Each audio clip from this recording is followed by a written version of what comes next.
That he should come. I will inform the court and then address the court his purpose here.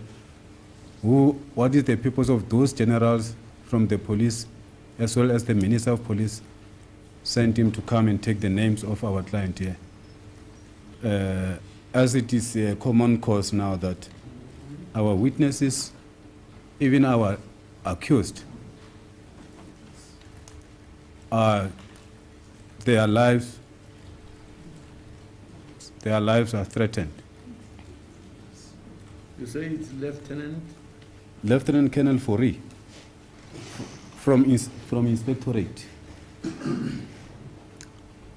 Bafethu ke okudluliswa umeli wenu lana ukuthi ke ngalenkathi ke inkantolo isaphumile ke kuno baba ke noma kunomlisa ke lana oye wangena la enkantolo wase eyake kumshushisi esecela ke amagama enu nonke ningabasolwa ke futhi ke namakheli enu nala futhi ke nigcinwe khona estocksini uthi nje akangidlulise lokho ke kumehlulela ukuthi akwazi ukuthi kunaleso sahlakalo esenzekile uthi ke uLieutenant Colonel Fori uhlezi lapha ya emuva.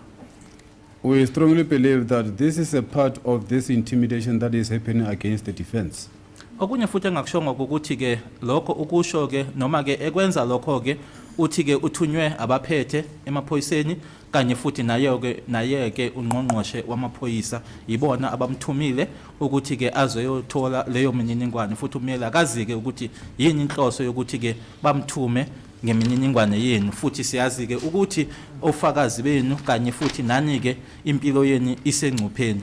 So what is the interest of the generals in the police as well as the Minister of Police to our clients and their background, where they are coming from? So I would like to request him to come and tell this court what is his purpose. Mr. Fore, can you come here? No.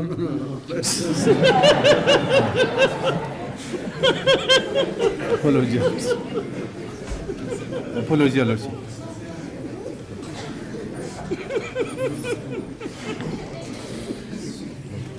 Apology, Lordship.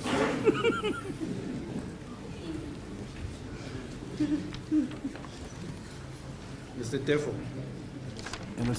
when you become judge, I will never be within 2 kilometers of your court. I will stay far away. God save South Africa.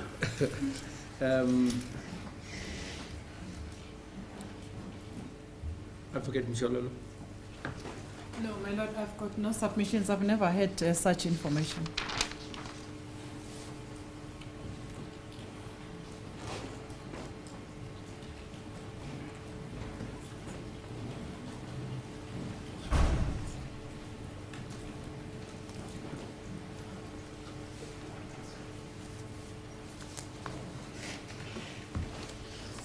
Advocate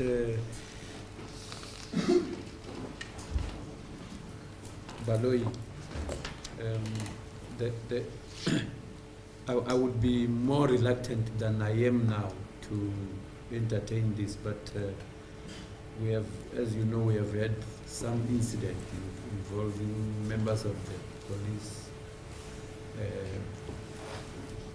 visiting, for lack of any other word, our courtroom. My concern is the courtroom.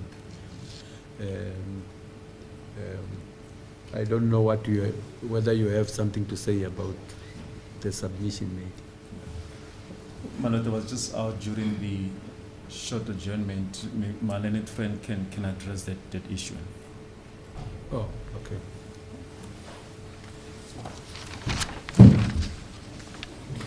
By the way, it's Advocate Sibanda.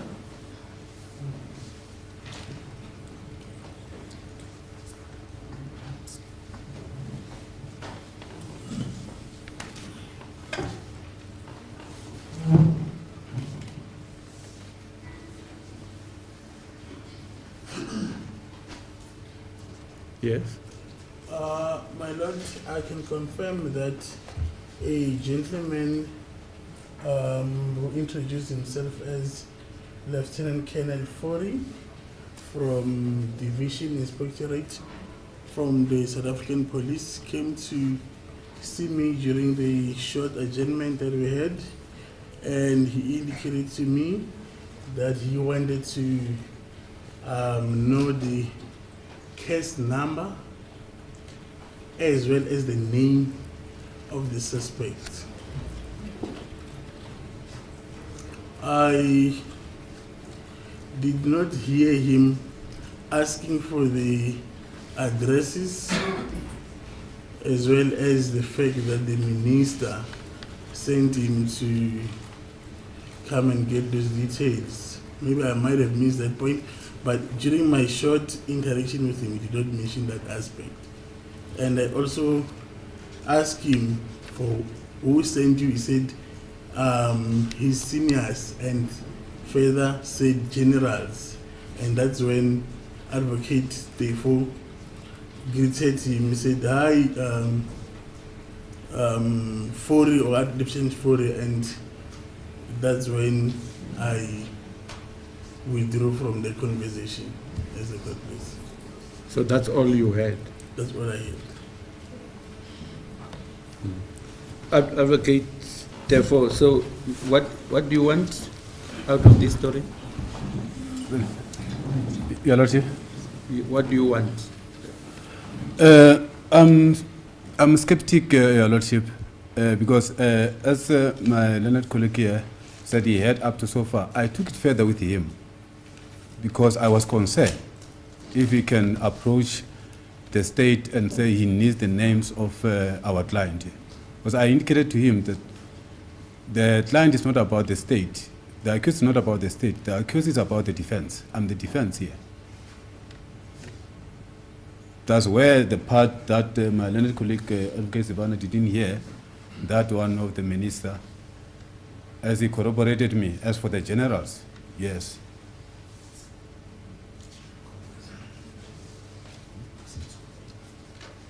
Yes, because I asked him, what do you want? Then, Your Lordship, this information is crucial for the court to be aware, as we've already put it on record that the defense in this regard, 1 to 4, we are getting the threats. And we never even beat around the bush as from where the threats, the source of threats is. He said it's from the state, including the police. My difficulty, Advocate, therefore, is that we are busy with case number CC67 of 2020, where the accused is Mr. Sivia and his co-accused, 5 of them. And this incident, according to you, happened over a break of these proceedings. That's correct. What is of concern to me is only that it happened inside the courtroom, of which I would have expected the state to deal with that. If I start calling people, you'll go out over lunch and hear somebody commenting and said, come back and say, please call him so that we ask him. So we will be all over. Because of what happened in the past, I have some bit of concern about what you are mentioning. But I don't think I should call Lieutenant Colonel Fori. I could even go as far as giving the state the chance to interact with him. I don't want to create an impression that Mr. Fori was on trial today because of something that happened during break. Had it not been for the incident I keep on talking about, I would even tell you that it has nothing to do with me. But because something happened inside the courtroom, about which I don't want to pronounce anything,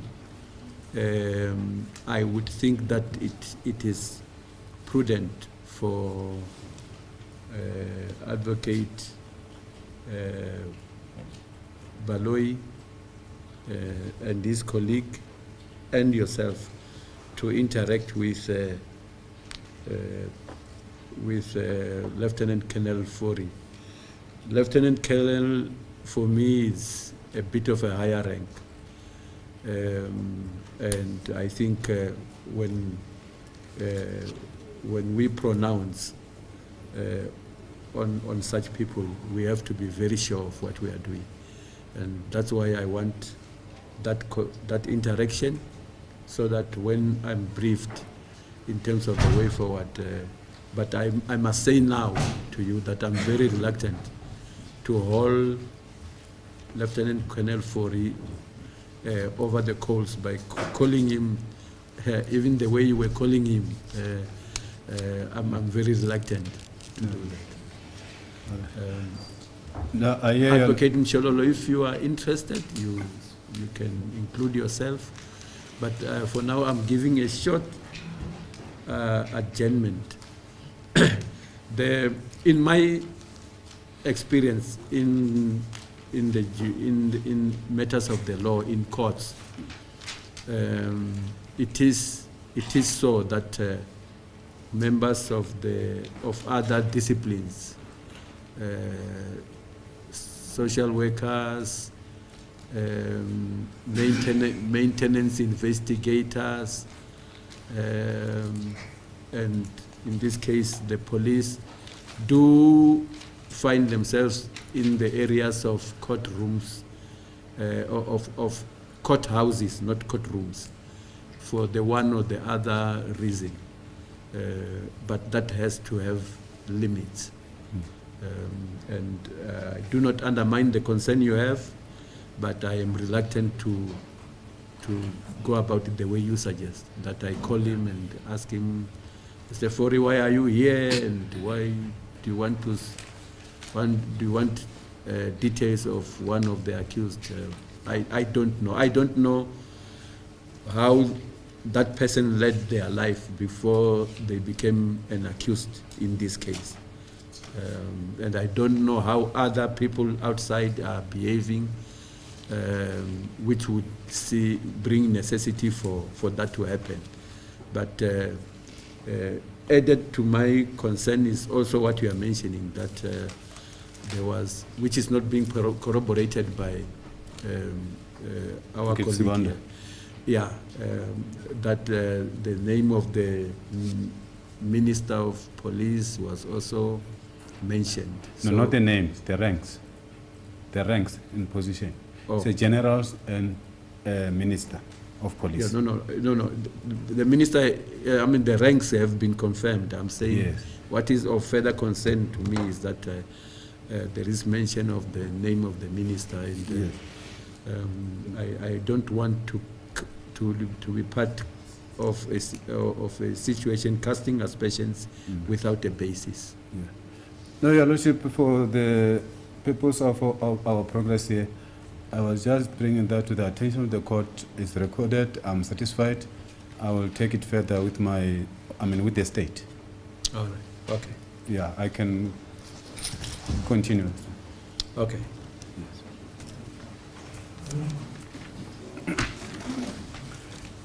Yes, Your Lordship, the reason for me to mention the name of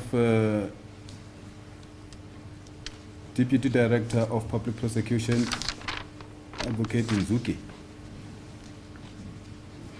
It was for the purpose of Exhibit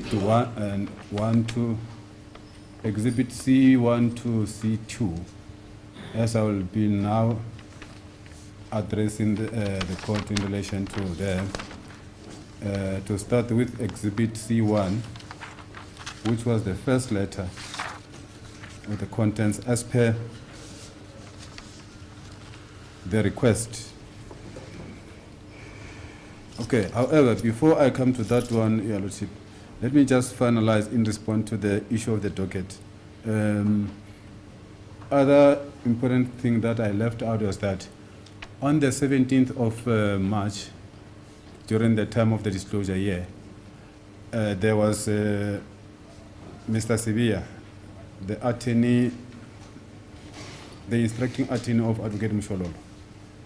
We engaged, and he also been informed actually it was him who was anxious to know about why, when you were addressing the court, you talk about the 2 dockets, 375. I explained to him my position on that docket. Then that's where he said, okay, no, he's satisfied because he's got the background of this matter. As I said, they started with this matter as far as 2020, 636. So to him, it was not of concern, or it was not important. 375 was not important because it was not the case that was before this court, as per Mr. Sivia, the attorney of, instructing attorney of Advocate Mshololo. And even after the 23rd, Your Lordship, after I got the docket, I phoned Sivia because he was also of the concern, and he, as I said, he was like appreciating that if indeed this matter should start as soon as possible on the 11th of April, there should no thing that's disturbing. And I informed him that I got the docket. It's that important part that I forgot.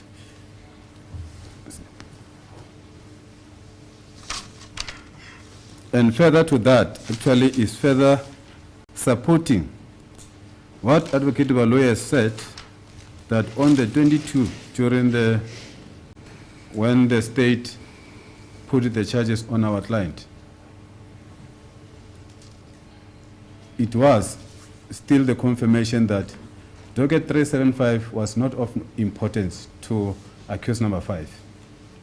So it came as a surprise last week, Wednesday, when I was not at this court, that now the 375 is an issue insofar as accused number 5 is concerned. Thank you, Your Lordship. Then I'm coming to Exhibit 1 and 2, starting with 1. The subject, yeah, C1 and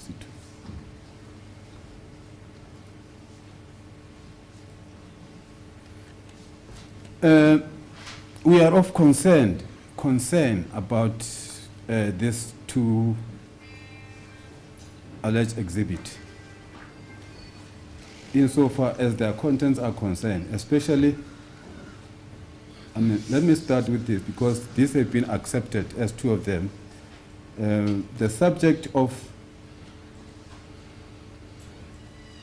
C1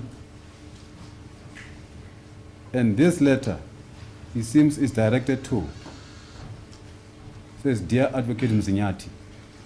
Advocate Mzinyati is a DPP Pretoria. Clarity sought regarding purported correspondence from DPP South Gauteng in the murder trial Mr. Senzo Meyiwa, as per Phosphorus Case 636/10/2011-4.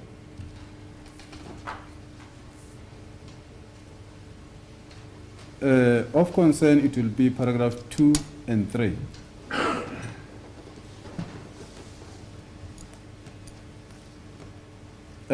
Which is already on record, Your Lordship. But now, just to get into the merit of this content, it would appear as that the need to entertain the docket 636. And paragraph says, this office did not make any decision or otherwise regarding the case docket. Paragraph 3, the alleged documents do not have any status as such, was an internal opinion from a junior state advocate which was without merit. And the author is M.A. Chauke, Director of Public Prosecution, Gauteng Local Division, Johannesburg, dated the 10th of September 2022. The person who requested this document is Advocate Mshololo, but here the writer is addressing Advocate Mzinyati, his fellow counterpart in Pretoria Division. And he signed on the 10th of September, June 2022, saying that, by the way, Your Lordship, is about Exhibit C. This one of Advocate Nzuki. Number one, I've said, if the purported junior state advocate is referring to Advocate Nzuki, I want to categorically make it clear to this court that Advocate Chauke has been disingenuous. Advocate Nzuki is not a junior. He's a very senior. And he's got the right to make a decision if he has assigned the duties.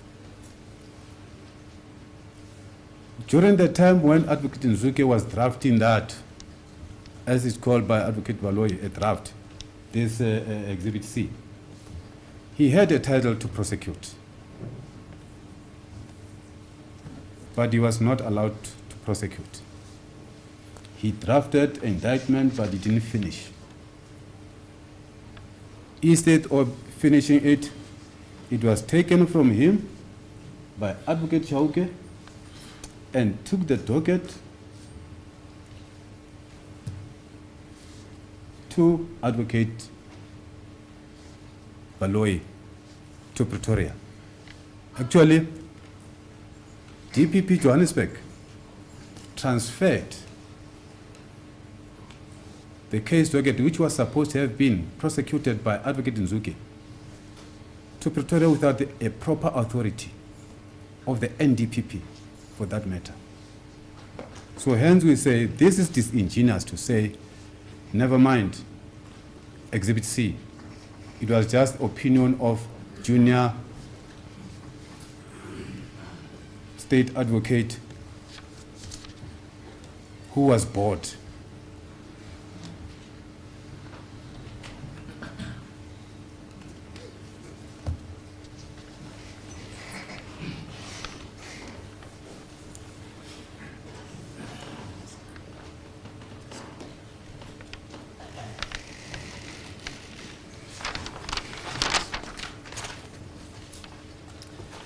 As a court pleases, my lord, I'm sorry to interrupt my learned friend, but I'm just worried that information is being given from the bar that need perhaps to be put before court by way of affidavit.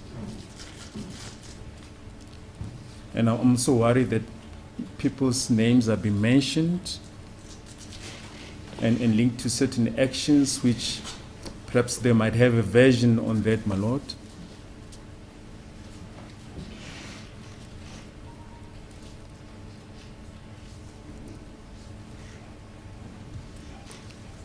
And I therefore request with the greatest of respect, my lord, that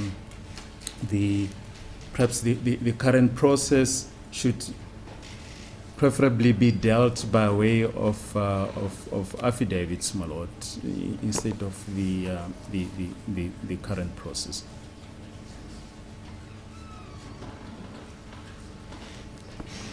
As a court, please.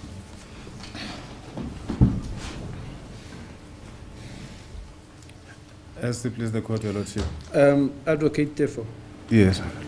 earlier on I asked you, are you giving evidence? You said, no, I'm giving background. Now it's going to details, mentioning names and so forth. And for the life of me, I don't know what we are doing now. And I don't know what you expect me to do with this information, because much as you said it loudly, audibly, this information is not really before me, because it did not properly come onto the record. It is you, I think we have been saying this from a number of days in the past, that you as an advocate cannot come here and give evidence. And you say you are giving background, yet you are giving details and names and all that. I'm also concerned now that the fact that I'm listening to you may give you an impression that I'm going to do something with the information you are giving me.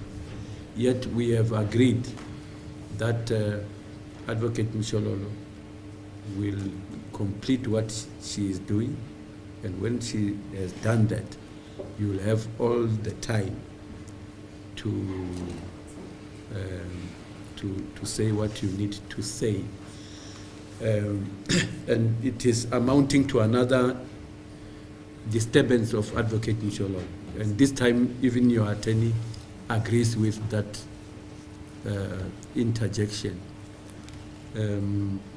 I've been restraining myself from saying this, but let me inform you that personally, I don't know of any institution or university that will give certificates to women only for them to come into our courtrooms and listen to males speaking at will. I said it from yesterday that why don't you await your turn? Because now you have given me a lot that should not be before me, because it's not coming properly. I asked you as a way of trying to warn you at the beginning, are you giving evidence? Because that is exactly what you are doing for the past hour or so. Yet you say you are in a hurry for this case to proceed. When I speak, you don't interject. When Advocate Baloyi speaks, you don't interject. When your instructing attorney speaks, you don't interject. When Advocate Mshololo is busy with a point and a process, you interject today, you interject tomorrow, you interject day after tomorrow. And it cannot be right.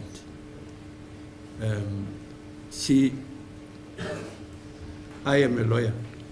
Advocate Baloyi is a lawyer. You are a lawyer. Your instructing attorney is a lawyer. Advocate Mshololo, we may be uncomfortable with it. She's a lawyer, and she has a client. And I don't know why you insist on coming in between each time she needs to carry a particular process before this court. And I keep on saying, I'm not rushing anywhere. Nobody's rushing anywhere. When she is done, you will be given all the time to follow these processes. And when all this information will come properly, I will be expected to listen to it again if I need to note it again. How fair a process is that? Eldership, in my response, actually, even myself, I try by all means, and I've restrained myself, and I may not know why it should happen that when I'm trying everything to avoid to make an argument with a court, that will happen. Well, I'm supposed to make an argument with the state, because here, I've never responded. Yesterday, it was Advocate Baloyi, it was Advocate Mshololo. I understand this was raised in my absence, and it doesn't mean that I'm excluded. I was the person who was implicated that. There is an impression that has been created that even the so-called people who are commenting, the so-called legal expert, are commenting, especially about me insofar as the impression has been created about docket 375, that Tefu is having that docket 375 because he had advantage, because in his previous life, he was a police officer. He spoke to the police officers, he's got a connection. That's why he had advantage. You see now, you are going to carry things in the media. Come and make them part of the argument here. I don't know. I've not listened to that, and none of your colleagues has put it the way you are putting it. I'm not carrying anything from the media, Lordship. But then why are you mentioning- why are you mentioning the media? I'm saying. Yes. There is impression that has been created by Advocate Valoyi to say, let me finish, Your Lordship, that he was not honest when he said, if the court can remember, even yesterday, when he was talking about the date when this 375 was received, he said at the end of March. I corrected him, I said it was the 23rd because I was there. And this was arranged officially and properly without any sinister means. There was But no now, sinister means. if I may ask you a short And then when it comes that now I am as the you only stand one. there, as you stand there, you will continue. What are you doing? Or what do you expect me to do with all that?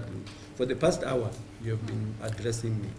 I'm responding, I'm replying, or yes, I'm replying to what has been said about the defense of 1 to 4, that the defense of 1 to 4 scored this, and the state never knew. But Lois said he also becoming aware of 375 today, as he was explaining yesterday, But last week, which is not true. You are responding by way of giving evidence from the bar. That is the issue.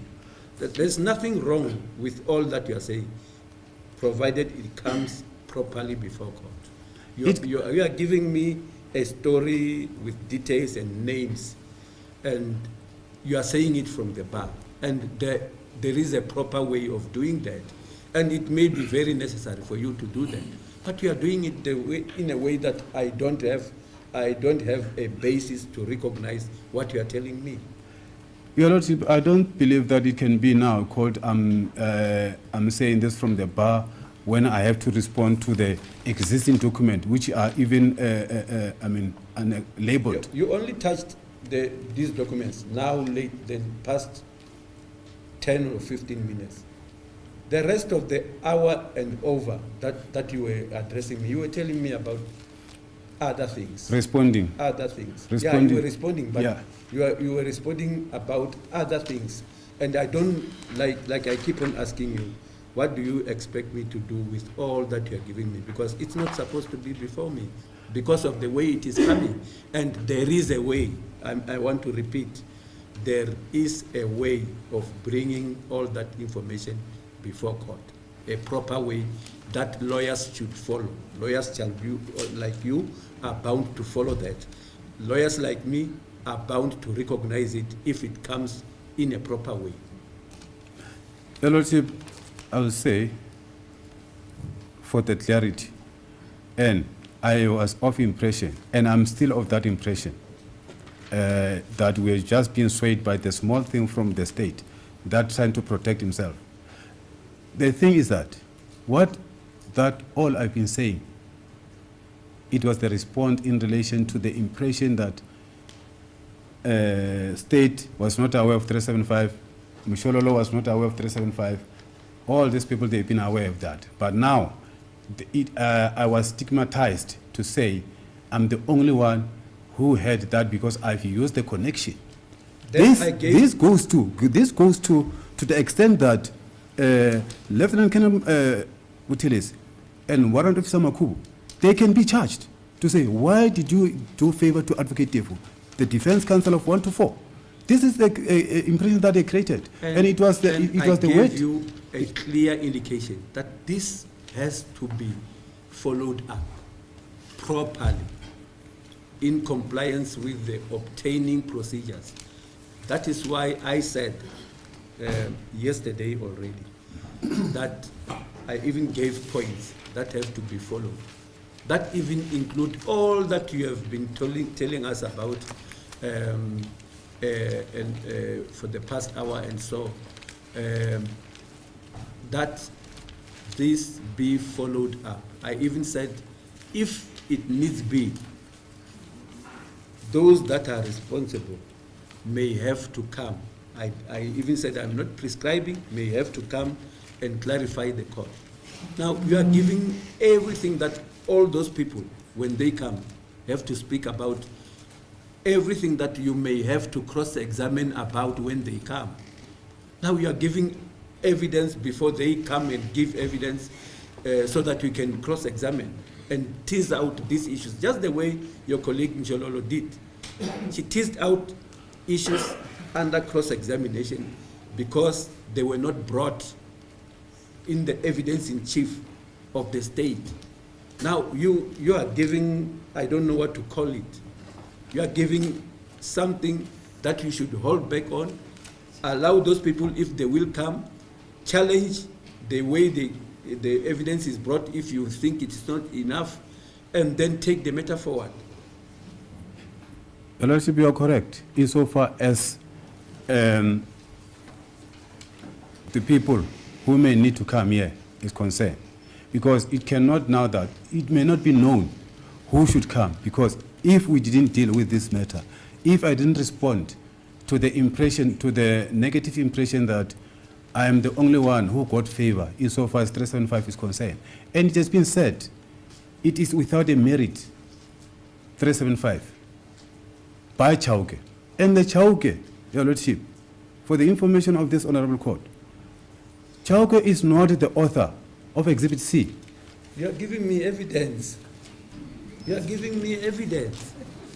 And you, earlier on in your address, you did give indication which gives that impression that Chauke is not the author.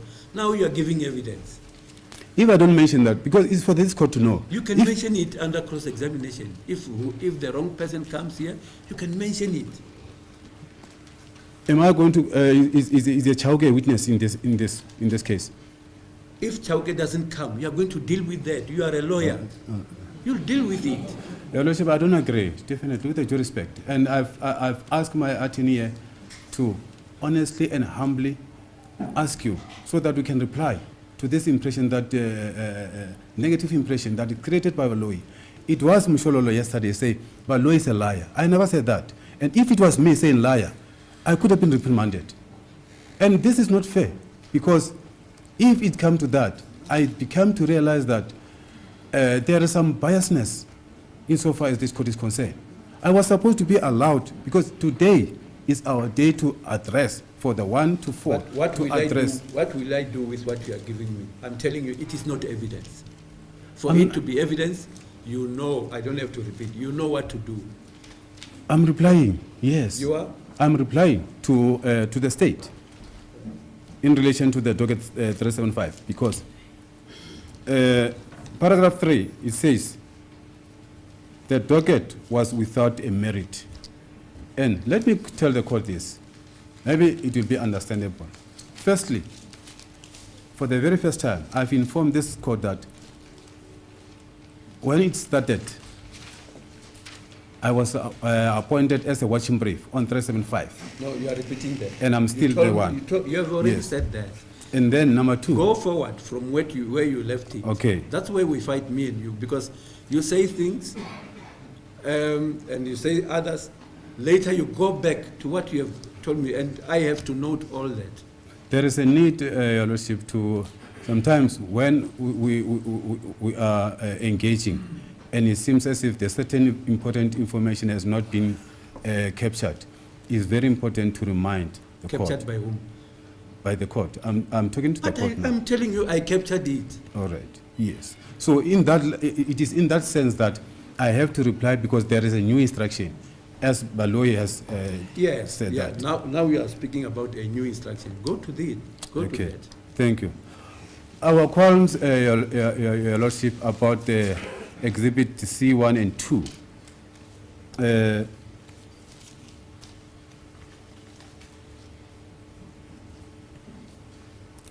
If, insofar as my learned colleague,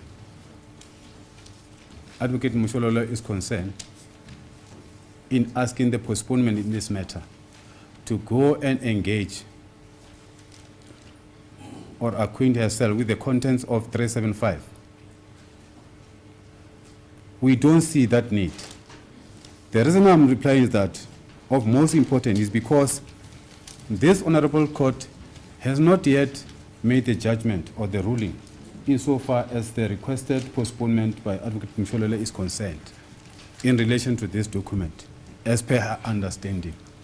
Is the reason I'm here, and I requested my attorney to plead with this court for me to reply. Why we are saying that it may not be of importance. If the DPP, Johannesburg, Advocate Chauke, in relation to 375, he can say it is without the merit and it was opinion of a junior advocate, state advocate. This is not true, and this is hampering into the interest of our client, Sifiso Meyiwa, insofar as the justice is concerned, because these two letters are not doing justice to the Meyiwa family. If we can go to that contemplated postponement, why would Advocate Mshololo want to take this further if Chauke said this does not have merit? This is our call. And then, after she finished reading this, she was told, the court was told that, no, there was another version of another letter that wanted to correct, to say, we are not talking about 636, we are talking about 375. Then that's when the C2 came, Your Lordship. C2 is even worse insofar as our grievance is concerned. But the contents are just saying the same, but the different is the case docket. It's 375 in here. C1 was signed on the 10th of June 2022 by Chauke. And then this happened within 10 minutes. It was then we were introduced to C2, that is a corrected version. Insofar as 636 is concerned, it was then corrected version is the 375. 375 says, paragraph 2. This office did not make any decision or otherwise regarding the case docket, Phosphorus, CAS 375, 1/2019. We agree. The decision was not made. And it is in this spirit that paragraph 2, that decision was not made, insofar as 375 is concerned. We've got a new instruction that we are going to pronounce to this court from the Meyiwa family. And then number 3, it says, the alleged documents do not have any status as such, was an internal opinion from a junior. It is, as I said, it's the same, but just the difference is here we are addressing 375.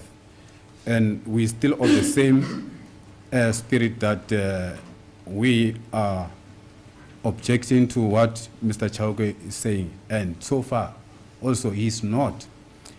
He's talking about the author of Exhibit C, which we believe, which even our client believe in that the people at the house are the one who are supposed to be charged, not our client.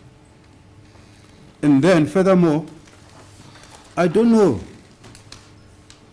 Advocate Baloyi will address us later.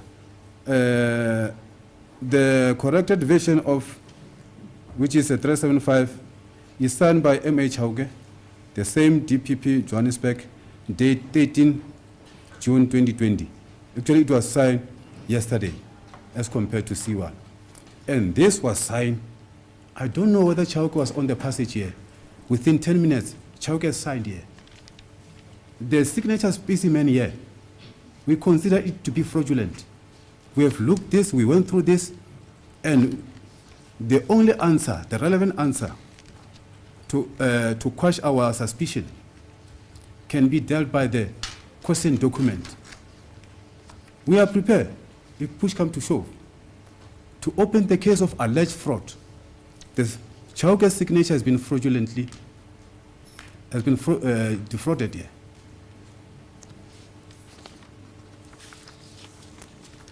Hence, according to us, Your Lordship, according to accused 1 to 4, this Exhibit C1 and Exhibit C2 They are the bone of contention. There should be no decision taken on the basis of this because the contemplated application by my learned colleague, Advocate Mshololo, will be informed by this document. And for that matter, we're still saying that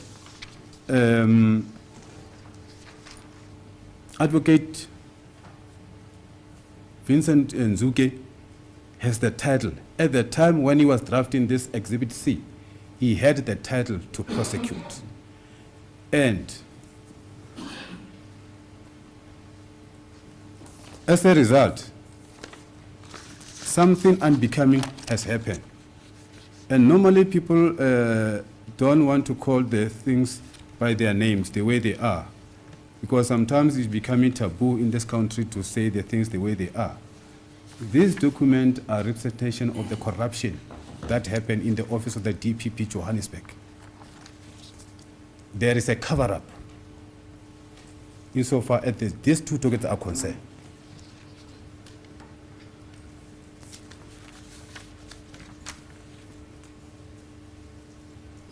And as I mentioned, Your Lordship,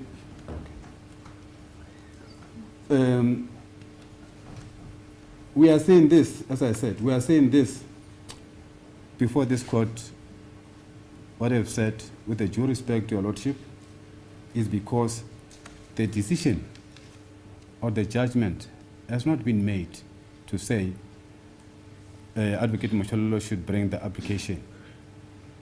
And that application, we don't know what is that application, because after Advocate Mshololo has read the docket, these documents, she said,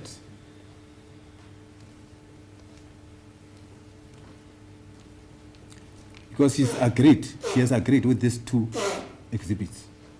And then she said, I'm satisfied with this document, Your Lordship.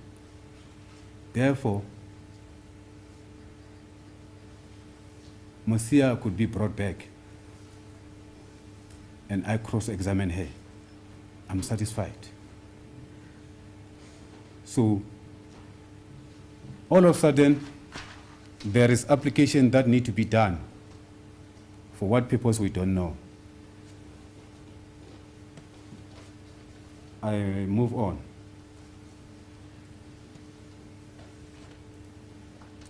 Because we don't believe that if the docket cannot have the merit according to the Chauke, what is the need of interrogating that docket? It's nothing but a waste of time. And that contemplated application will be frivolous. Is that a pity to us that this is a criminal proceedings? But if it was in terms of the civil proceedings, we were to say, Advocate Mshololo want to waste the time of this court, and there should be the cause against her. But in criminal, doesn't work like that. People are not getting punished, unfortunately. And the people will be, people's time, our client will still remain in court, in incarceration until September. It will be unfortunate. As I promised this court, Your Lordship, that there is also, insofar as the state is concerned, we also become aware of the fact that it's a fact to us, or let me put it, it's an allegation that Advocate Waloi, he does not have title to prosecute in this matter.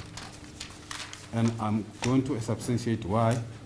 And I've got a statement here, affidavit, that I will read for the record, which it will be the document that we conclude with, putting our case to the state, that we say, Advocate Waloi, he does not have a title to prosecute. Our clients were arrested with the warrant of arrest. They were issued. You even arrest someone who is already in incarceration. The person is serving sentence for the different matter. Then you issue warrant of arrest for that person. Warrant of arrest for what? He will tell. Insofar as the procedure that I know, Your Lordship, If I may ask you just a short question.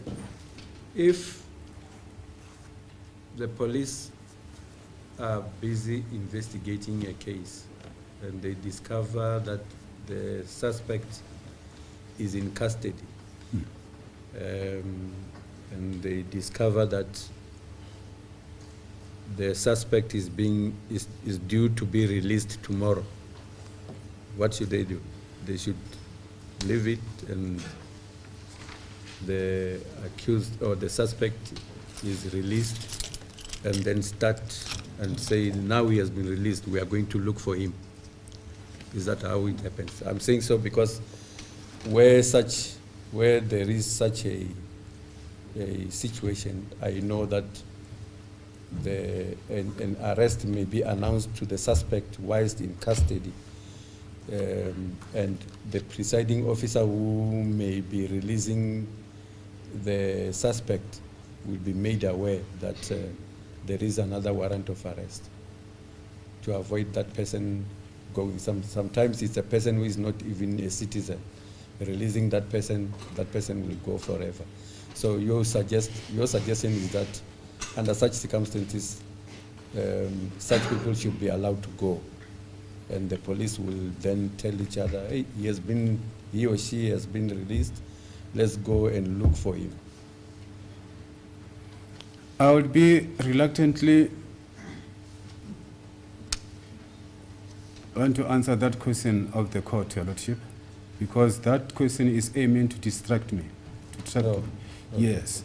So, yeah, I'm specific. I'm talking about this case. Our client, accused 3 and 4, are serving long sentence for the different matter.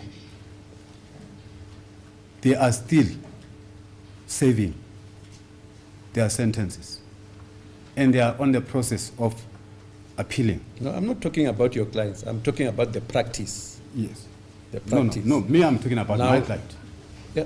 Yeah, but why is it when you have issues, we have to entertain them? When I have issues, they are not worth entertaining. No, like, What kind of approach is that? like I'm saying, Your Lordship, I say with a due respect. Because later you will want me to apply my mind to this, and these are issues that are coming to my mind as you are addressing me. And you are saying, no, you cannot engage in that because it will destroy you. Okay. For the sake of progress, Your Lordship, all right, let me hasten to say, I'm now back, let me entertain that answer so that we can progress. I see that if I'm reluctant to answer, that's where we cannot progress. In that scenario like that, when someone is about to be released tomorrow, it means that the arresting officer, whoever is investigating officer, is aware if that person is being released tomorrow. And then the procedure is that the issue is that you know where is the suspect. Is incarcerated in Correctional Center C. So you go there, you approach the head of the prison, and then you'll have the so-called requisition. You cannot have the warrant of arrest. So in this case, in our case, because each and every case, Your Lordship, has got its own merit, but in our instance, accused 3 and 4, they could not have been approached with a warrant of arrest. They should have been approached with a requisition to the head of the prison. So they were not even aware that they were arrested with a warrant of arrest. They were surprised when we tell them that the warrants of arrest were issued by Advocate Baloyi. Applied for. A requisition. Applied for. A requisition has capacity to place somebody in custody. Requisition is invite for the IO to can go and negotiate with the prison authority to say, the person I'm looking for is in your center. That is allowed. So now when you go to arrest the person who is in the correction center with a warrant of arrest, you went to extreme. So in this regard, Your Lordship, as I was about to concentrate on this document of which say, in essence, at the time, was those warrant of arrest, according to those people who arrested them, they were arrested on the 26th of October 2020. And 6 people, not 5 people, were supposed to be arrested. And for the reason unknown, the 6th person's warrant of arrest was no longer executed. And the 6th person, according to the case docket 375, it's accused number 2, Kelly Kumalo, in the 375. But here, it has been made that Kelly Kumalo could have been arrested together with 5 accused on the 26th of October 2020 for conspiring, murder, conspiracy to murder, and the murder of Senzo Meyiwa. So what made my learned colleague, Advocate Waloi, to hold back the warrant of arrest of Kelly Kumalo, which was prepared the same time with the warrant that we were used to arrest our client here, the 5 accused before this court. And furthermore, Kelly Kumalo has been deeply implicated as the trigger point to the murder of the deceased, with 5 accused here. And I would like to remind this court insofar as the theory of case 636 is concerned. Case 636, the theory is that there is a mastermind in the killing of Senzo Meyiwa. And let me read this and then... Why are you using the word remind as if I knew before? Oh, let me withdraw reminding, put, what is the synonym of reminding, or to inform? To inform. I think it's a relevant synonym. Yes, to inform this. You are correct, Lordship. I should not have said reminding, as if you know. You know nothing about this. So impartial. The statement of the leading investigating officer read as follows. We've already indicated that we're not sure what the nature of the current proceedings is, as if there are any issues, they need to be threshed out by way of affidavit. Now, my learned friend seeks to read out an affidavit of an investigating officer without that affidavit having been proved. Before you can put an affidavit on record, it must be proven. The person who compiled that affidavit must come and testify, identify that affidavit, authenticate it, and confirm it. Now it's just been read from the bar. We submit, my lord, that that would be highly improper. As the court earlier indicated, we were at the stage of the proceedings where the court had already ruled that the matter should be postponed, so that Advocate Mshololo can get the opportunity to peruse the case docket 375 of 1 of 2019. Then Advocate therefore indicated that he would like to bring an application raising jurisdictional issues. And when we were about to agree on the timetable for the exchange of papers, No, today we've embarked on another process which, with the greatest of respect, my lord, tends to deviate from the normal procedure. We therefore request, my lord, that perhaps the current process be put to an end, as there's no provision, my lord, for this process. And in any case, Advocate Mshololo is currently busy with the cross-examination of the witness, which has now stood down for her to prepare further. If my learned friend wants to bring any other application, by all means, he can do that, but let it be done in a proper way, my lord. My problem with what you say, Advocate Baloyi, you sit there for an hour or two, listen to that happening, and you hear me desperately trying to engage with what is ongoing. You don't say what you are saying now. Yes. The same with Advocate Mshololo. You sit there, and Advocate therefore thinks I'm taking sides. Yes.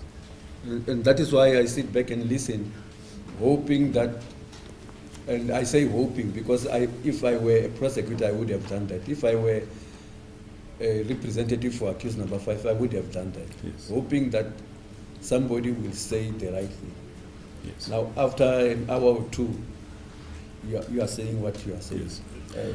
Much as I agree with what you are saying about laying the basis and so forth, I don't understand why it took until now Yes. for that to be raised. Yes. My lord, we must keep in mind that each party gets the turn to speak. And Advocate therefore has now been given the opportunity to address the court. And my lord, it's now very difficult for us to interrupt him. We thought he was just going to make one or two quick points, but at this point, my lord, we we feel that the But you are the one who handed Yes. Advocate Yes. therefore to me. Yes. You said we Yes. were talking about postponement. We could not reach consensus. And because we could not reach consensus, Advocate therefore will take the court forward. Yes. He did not do anything such for the past 2 hours. He did not. But you did not, I mean, now you are saying it, that this is not what he's supposed to be doing. I've been saying it painstakingly because if it comes from me, I'm taking sides.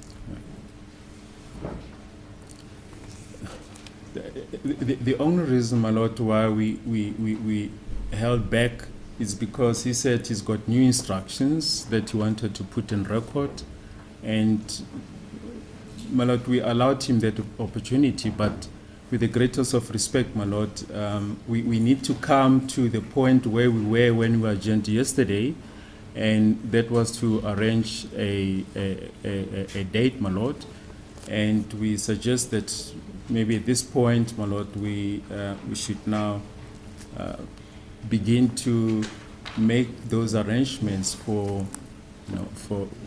finding a suitable You told me date. that you have not agreed. Yes. There's no consensus. Yes. And what I thought is that each will tell me where they stand, Yes. and then I make a ruling.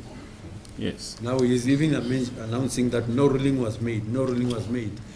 He's saying that repeated because you when he spoke about everything else other than the issue of the postponement, you sat there and listened. Yes. As we indicated, my lord, it was his turn to speak, but we submit, my lord, with the greatest of respect that he's had that opportunity, and we submit that at this point in time we need now to agree on a timetable to exchange papers as as we agreed yesterday, my lord, and we therefore suggest, my lord, that we should now find, and I'm mindful of the fact that Advocate Tiff has indicated that he objects to the postponement, but the court has already indicated that it's inclined to grant the postponement. We suggest, my lord, that at this stage, that perhaps the three of us should again try and find common ground as far as dates are concerned for the exchange of papers. I think, as we indicated in the beginning, that's all that was supposed to have happened today, my lord, just to agree on a date for the exchange of papers and the date for the matter to be postponed. Advocate therefore indicated yesterday that he will file his application regarding jurisdictional issues, and will then deal with his application as soon as we find the papers. But he spent the last 2 hours addressing jurisdiction, and you said there. Yes. I did ask questions as he did that, because I was underlining the fact that it is now on issues of jurisdiction, and nobody said a thing between the two of you. And for me to have a repeat of yesterday, I didn't feel that I should be doing that, because you are there to guard against the interests of the state and to guard against the interests of accused number 5. Yes. Okay, no, Yes, I heard what but- you said. Yes, but when counsel is on the floor, it's in terms of the procedure, and counsel is allowed to to address, and The counsel is allowed. Once Yes. counsel is on the floor, we give respect. If I am Yes. fellow counsel, I give respect. But if it goes away from what we are doing, yes, we rise up and object. yes, and it's actually interrupting, which is a bit rude, but we just feel, my lord, that we just need to get to a point where we have to pick up from where we left off yesterday, my lord. God bless. As the court pleases, my lord. My lord, if my lord will recall from my last submissions that I made yesterday, I asked my lord that the matter be adjourned, and if there is any application that my learned friend will want to bring before this court, I will ask that such application be brought after I finished with my cross-examination, my lord. Those were my last submissions yesterday, my lord. And after that, my learned friend started and brought the application on other issues unrelated to my cross-examination. And as such, my lord, and as Advocate Baloyi has just explained to this court, out of greatest respect to our learned friend, it is not because we did not see that we did not object because we did not see that it was wrong what was happening. But we thought maybe it will come to an end, my lord. My lord will recall that yesterday we stood, this court proceeded up until the normal time, which is 3 o'clock. No, beyond. Beyond 3 o'clock, my lord. And it was really out of respect, my lord. And instead of arranging the dates yesterday for my application for the next remand, we had to entertain the dates to accommodate my learned friend's application, which was brought at a wrong time when I'm in the middle of cross-examination, my lord. I thought maybe a new precedent is being created, my lord. And this morning, under the name of new instructions, we sat down because we thought it's a proper instruction. And as we were listening to it, it was very difficult for us to stand up and say, the instruction is not proper, my lord. Out of due respect to my learned friend, my For lord. the whole 2 hours. The whole 2 hours, my lord, we were just frustrated and traumatized here as to what is happening in this court. My lord, I'm saying this with due respect. We did not sit down because we did not know what to do. But out of respect, myself, my lord, out of respect, I said, let me respect my learned friend. Because it is my time, my lord, that I continue with the cross-examination. It is me, it is myself who had asked that these proceedings be adjourned. And now, my lord, in the middle of my cross-examinations, we are entertaining my learned friends addressing this court on issues that he should have discussed, he should have canvassed them at the time when he was given to do his cross-examination. This is very unfair, my lord, and it is unprecedented into our law that when a counsel for another accused is in the middle of cross-examination, another counsel will bring an application, whether it's on jurisdiction or whether it's on constitutional violation, my lord. But the 10, as the court has been repeating, that the 10 for my learned friend is coming, my lord. But at this time, he ought to have respected me and afforded me an opportunity to finish my cross-examination before he could bring the submissions he has made, my lord. And on that point, my lord, the fact that we have sat down and not objected to the submissions made, it does not necessarily mean that what has happened is right. It is wrong in law, it is unprocedural, whether objected or not objected, and it's inadmissible before this court. And it's a waste of time, my lord, at the time when I'm supposed to be dealing with critical issues pertaining to my cross-examination. My lord, I submit and I ask with due respect that these proceedings be stopped at this point in time, and then we adjourn the matter as I have asked this honorable court yesterday, that the proceedings should be adjourned to the date that will be suitable between ourselves and the role coordinator to allow the defense counsel, my lord, for accused number 5, that must be clear on record, to proceed with cross-examination. Can I remind you also that before this round Yes, of Mama. proceedings, we were all concerned Yes, Mama. about speedily finalizing this case. Yes, my lord. I took it upon myself to approach the DJP, Yes, my lord. who told me that he will contact the role planner. Yes, my lord. And he told me that there is possibility to devote the whole of the next term, Yes, my the lord. 3rd term, which would have been from July up until the end of September, and even further Yes, my lord. if we would have agreed. Yes, my lord. And we agreed that we should, no, we didn't agree. It was suggested that we should hold a meeting. Yes, my lord, I remember. This case was not running. Yes. It implied that people should come. Then we went to say that even a virtual meeting, Yes. including the role planner and the DJP and all who may be necessary, Yes, should then participate so that we can strive to devote the entire 3rd term, which would have been 3 months, yes, my lord.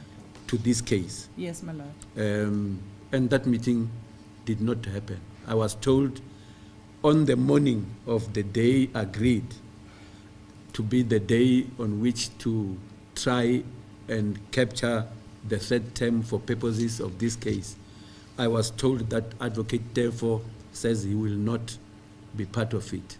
Yes, my lord, I do remember very well, my lord, that myself and the State Council were available, my lord, to attend that meeting, my lord.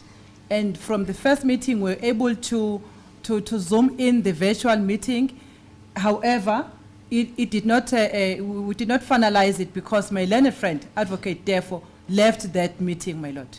And then it was rescheduled for the 2nd time, wherein the DJP was also going to be involved.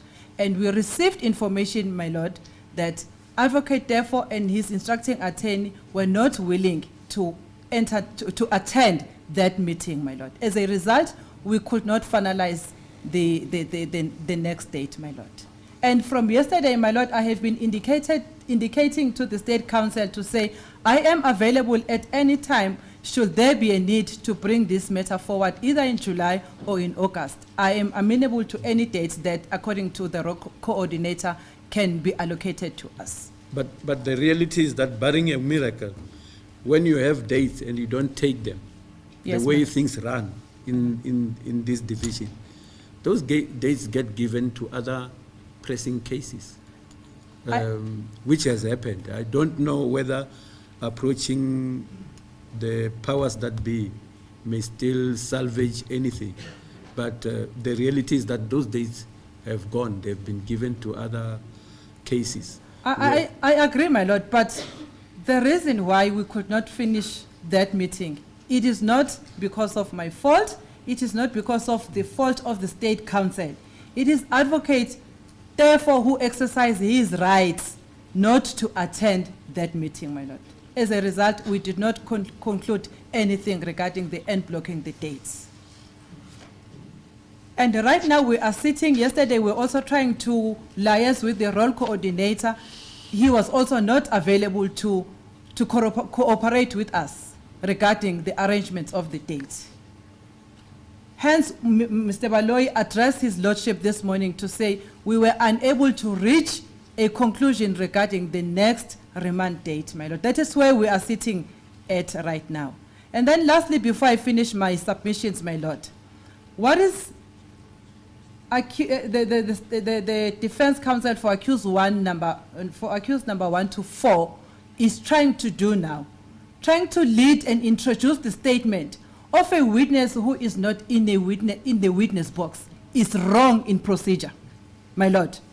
There is a way in which the statement is proved in a criminal law. And it is going to prejudice the same witness when he comes to testify, my lord, if his statement is read into the record when he is not here. My lord, I thought we all know the criminal procedure. That is why I sat down, my lord, not because I did not know what to do or what to say, my lord. It is wrong in law, it is wrong in procedure, and it is unfair to the state case, my lord. Those are my submissions, my lord. And I humbly ask, my lord, that we now adjourn this court to the next proposed date, wherein I will be given an opportunity to proceed with my cross-examination, my lord. As the court pleases, my lord. This is my lordship. It should be clear, your lordship, that according to what utterances I've heard between Baloyi and Mshololo, that accused number 1 to 4, they don't have the right, and they must be excluded from these proceedings. And if that is the way, that will happen. And I cannot. I've heard Mshololo last week on Wednesday. He said, there's no counsel who can tell me what to do and what not to do. That attitude, that conduct, is that the conduct of the counsel who is respect her fellow counsels? If the word of Mshololo is the alpha and omega in this court, then there won't be necessary for me to, for the rights of accused 1 to 4 to be fought for. They've got the constitutional rights. Let me finish that. All I'm saying is that we could have had the whole of the next term, but for this attitude where I cannot be involved in the fights in between counsel. I cannot be. Definitely so. You should fight it on your own. If anybody goes overboard, you know where to go. Exactly. But where we allow attitude to deny trial time of accused persons who are in custody, and we come before court and we speak about rights when we have just frustrated them from 3 months of proceedings, it is not right. It is not right, and it is not straightforward. It is not right. Yeah. Yes. And I wouldn't know. So I want dates. I have told you repeatedly, I don't know what we were busy for the past 2 hours. We want dates for the for the next round for this case, so that for God's sake, these people can face their witnesses who come and accuse them, and they defend themselves, and the court makes a decision. That is what courts are for. And this process that you speak about, which seemed very flawed, very wrong within the police and the prosecution, find a good time, which is not now, to raise that. The reason, Your Lordship, as I've said to this court, I said, we humbly make this submission as per the request of my attorney that we are making this submission on the basis of the fact that there is no judgment or there's no ruling made on the basis of the contemplated postponement request by Mshololo. But you were doing it at the wrong time, because it was not even time to speak that. This is the time when we have to be looking for new dates, because whatever we do, this case won't be finished this week. That is the reason that we don't, from the side of the accused 1 to 4, we are not even trying to think we should contemplate on talking about the dates of 3 months. Well, this when the accused will be in the custody. But we are making sure, we are making dead sure that they remain in custody longer than shorter. You are every 10 of the way, you are making sure that when there's efforts to try and loosen the system and allow the situation for this trial to unfold, you have decided that they must not be tried. And that's not a call for you.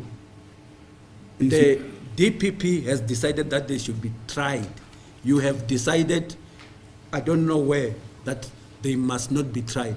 I have never heard of it. It is never done that way. It is never if the state comes with a dead case and tries to prosecute people, the defense counsel, fortunately there is one here, if there was not, legal aid would come into the fray to check everything, and if a wrong decision is arrived at by the court, the process is further. This is not the be-all and end-all. There are other courts above this court. That is how we operate in courts. Exactly. Not to sit, and I want to repeat, and not to sit in court and adopt a no mercy affair attitude. It doesn't work that way. It doesn't work that way. We go to the procedures. They are laid out. They are in books and they are in journals that you can research and find out. But when we want to proceed in court, let us proceed in court. Whoever holds his fort and decides things are going to work out my way, whether it's the judge, whether it's the defense counsel, even the interpreter, they cannot hold that as a ransom and get away with it. There's a further process. Your Lordship, as we say, Your Lordship, and the Holy Book says, you see the stick in your brother's eye, well, there's a block in your eye. This is what is happening with the DPP. It's the last person they can talk about the procedure, Baloyi. There's a corruption happening in the office of DPP. Why we have the 2 dockets today? Which means it's a problem. You have many points for appeal. If the wrong decision is taken, you have so many. You are not wanting. And I have so many. In the way things happen here, even if it's very unfair, the procedure binds us to hold back and wait for the right time. If we are practicing law, unless we are practicing something else. I've heard that my learned colleague, in particular, Mshololo, has been so sarcastic. One can be sarcastic as much as she wants. I'm not interested in that, sarcasm. I'm interested in fighting the constitutional rights of my client, 1 to 4, in this court. Because they are before this court unprocedurally. So it cannot be today that Advocate Baloyi will say to me, are you not frustrating those very rights? Because this is what I see it happening. If I were you, I would go and fight it, knowing that mistakes are being made along the way. Even the judge is taking sides. when time comes, I hope I bring all those points into an appeal, and that's how the law works out in this country under this constitution.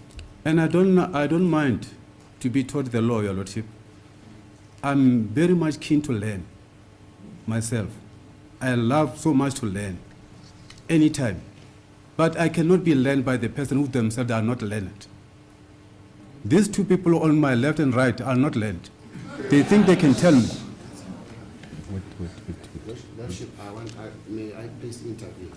Okay. Your Lordship. May we approach our clients, please? We request to approach the clients, Your Lordship. Can we approach the clients? Not only to approach it, can we stand down? Maybe 15 minutes. No, it's Come again? lunch time now. 15 I want minutes. to approach my clients. No. May we approach the clients, my Lordship, please? Just not all like that.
Interrupt the court. I think maybe, is it not the correct time to take a long adjournment, my lord, to allow my learned friend to continue with the consultation? Mr. Tobani, you seem, I'm not calling you back, I'm saying you seem to need more time.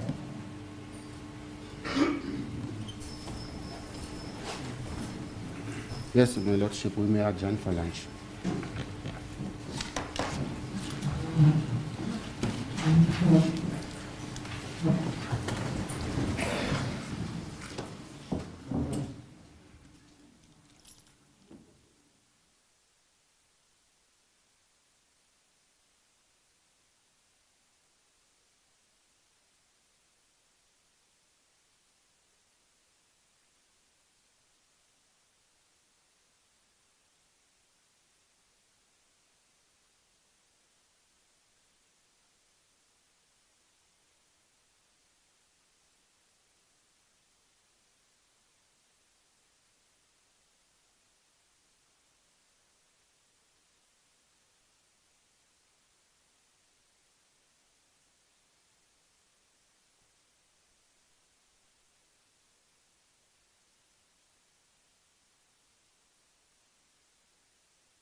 Yes. As a copy, please, my lord. After we consulted, my lord, with our clients, the instruction that may I proceed to address the court. Yeah. The reason of today why we asked the court that we address with regard to the postponement is because the court has not yet announced or made a judgment whether the postponement will be granted or not.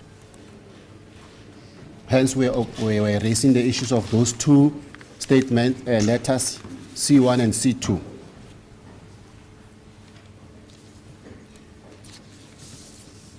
Which are the basis for us to oppose postponement, and will respect the decision of the court after we made our submissions.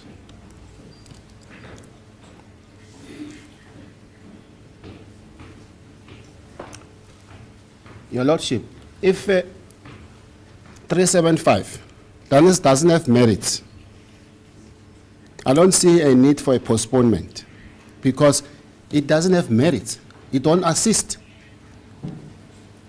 And the counsel for accused number 5 did read the statements, the letters on record, and she said she's happy with the letters. However, we have our own reservations. Hence, we oppose postponement.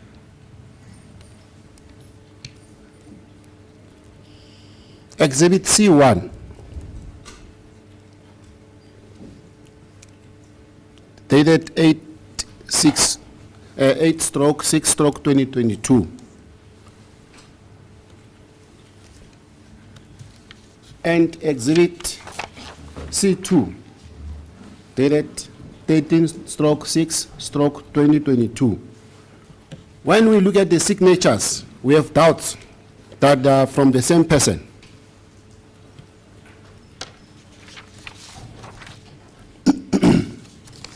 But then, Mr. Shivani, is that not the issue about which we said heads should be submitted so that this court can deal with the issues? Because if you rise and say this about that docket and somebody else rises and says something in the manner in which we are going, it doesn't assist. Even the decision in terms of the ruling that I'll arrive at will not have been enriched by the submissions that have been properly made. As a court, I do not understand why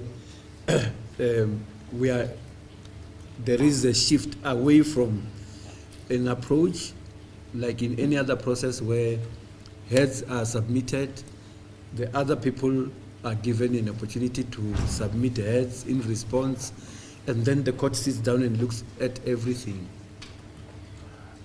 Your Lordship, I will withdraw that submission based on the court advice. Your Lordship, the court needs to look at Section 35D of the Constitution. It's clear that the trial must be concluded without unreasonable delay.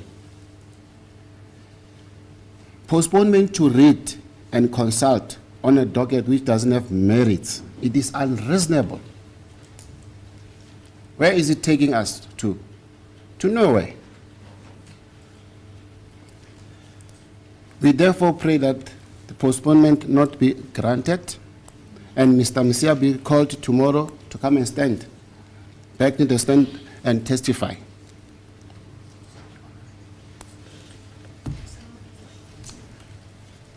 Moreover, Your Lordship, the court may also look at the famous Section 342, capital letter A of the Criminal Procedure Act. The reason why we submit that the rights of accused 1 to 4 will be violated, more in particular, 1 and 2,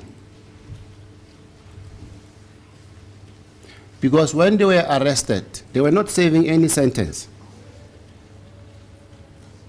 But accused 5 is serving 6 life sentences plus 39 years. It will not help. It will not help The Honorable Court, Objection, my lord. Mr. Tovani, Thank you, my lord. you know that the practice that obtains in our system is that a court is not supposed to know about criminal activities or negative aspects of an accused that stands before it. I think the legislature went that way in order to avoid an undue influence.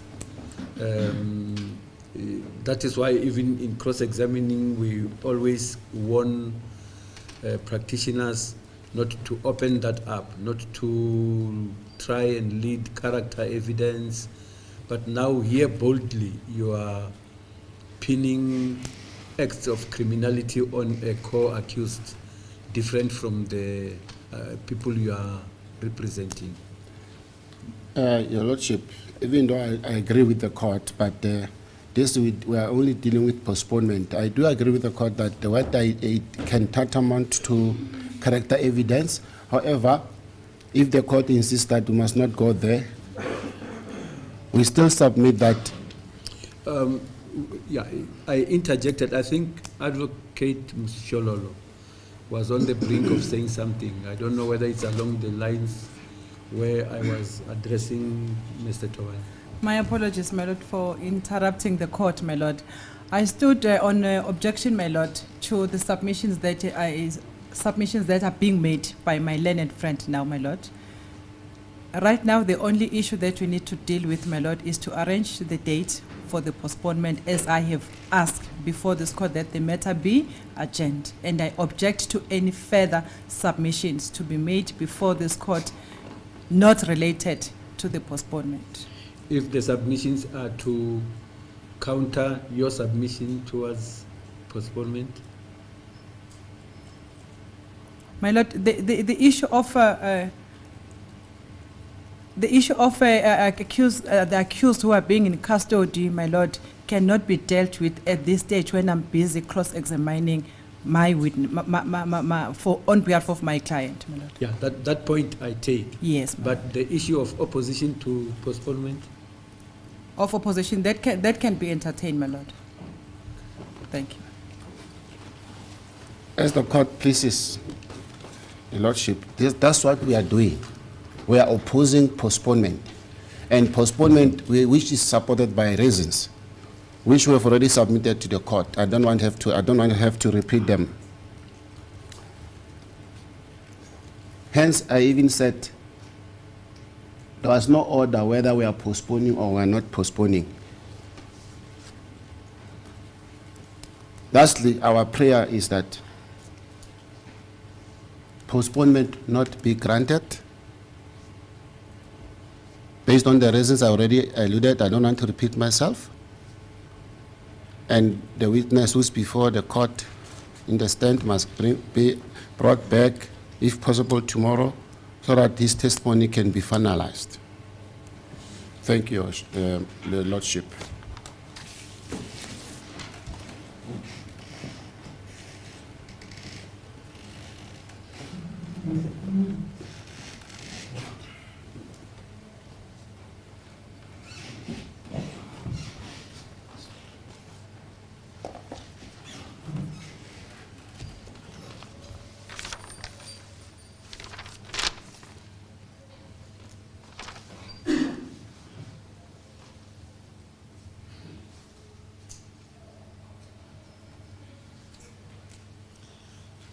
Advocate Baloyi?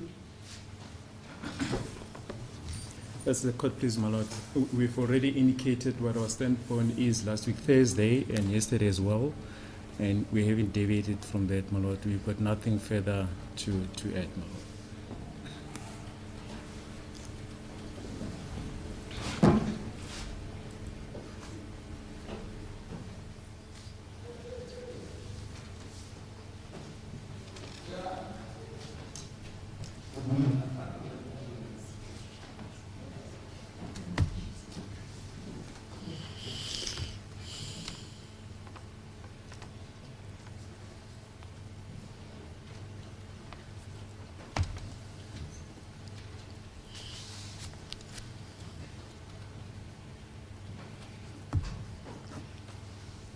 At this time, the court is dealing with the aspect of an opposition to a request for postponement. The background being that in the case we are busy with 636, case number 636, it has now been admitted even by the first state witness for the state and the state that there are two dockets of existing and that the matter with which we are busy pertains to the first docket. I don't want to get into the details, they will not assist much, save to say that the state and the legal representatives of accused number 1 to 4 became aware of this docket well before Advocate Mshololo, who only became aware or who received confirmation of it last week, and which is when it was also discovered to her. The court had sight of a copy of that docket. It cannot be described as thin. I do not know what is in it. However, Advocate Mshololo indicated that she needs to go and study that docket. She also hinted that she cannot rule out a possibility of a need to consult her client further, depending on what she will find out when she goes through the second docket. Mr. Tobane indicates that the fact that the state has a position to the effect that the contents of the second dockets are not material. According to the state, it is as good as not existing.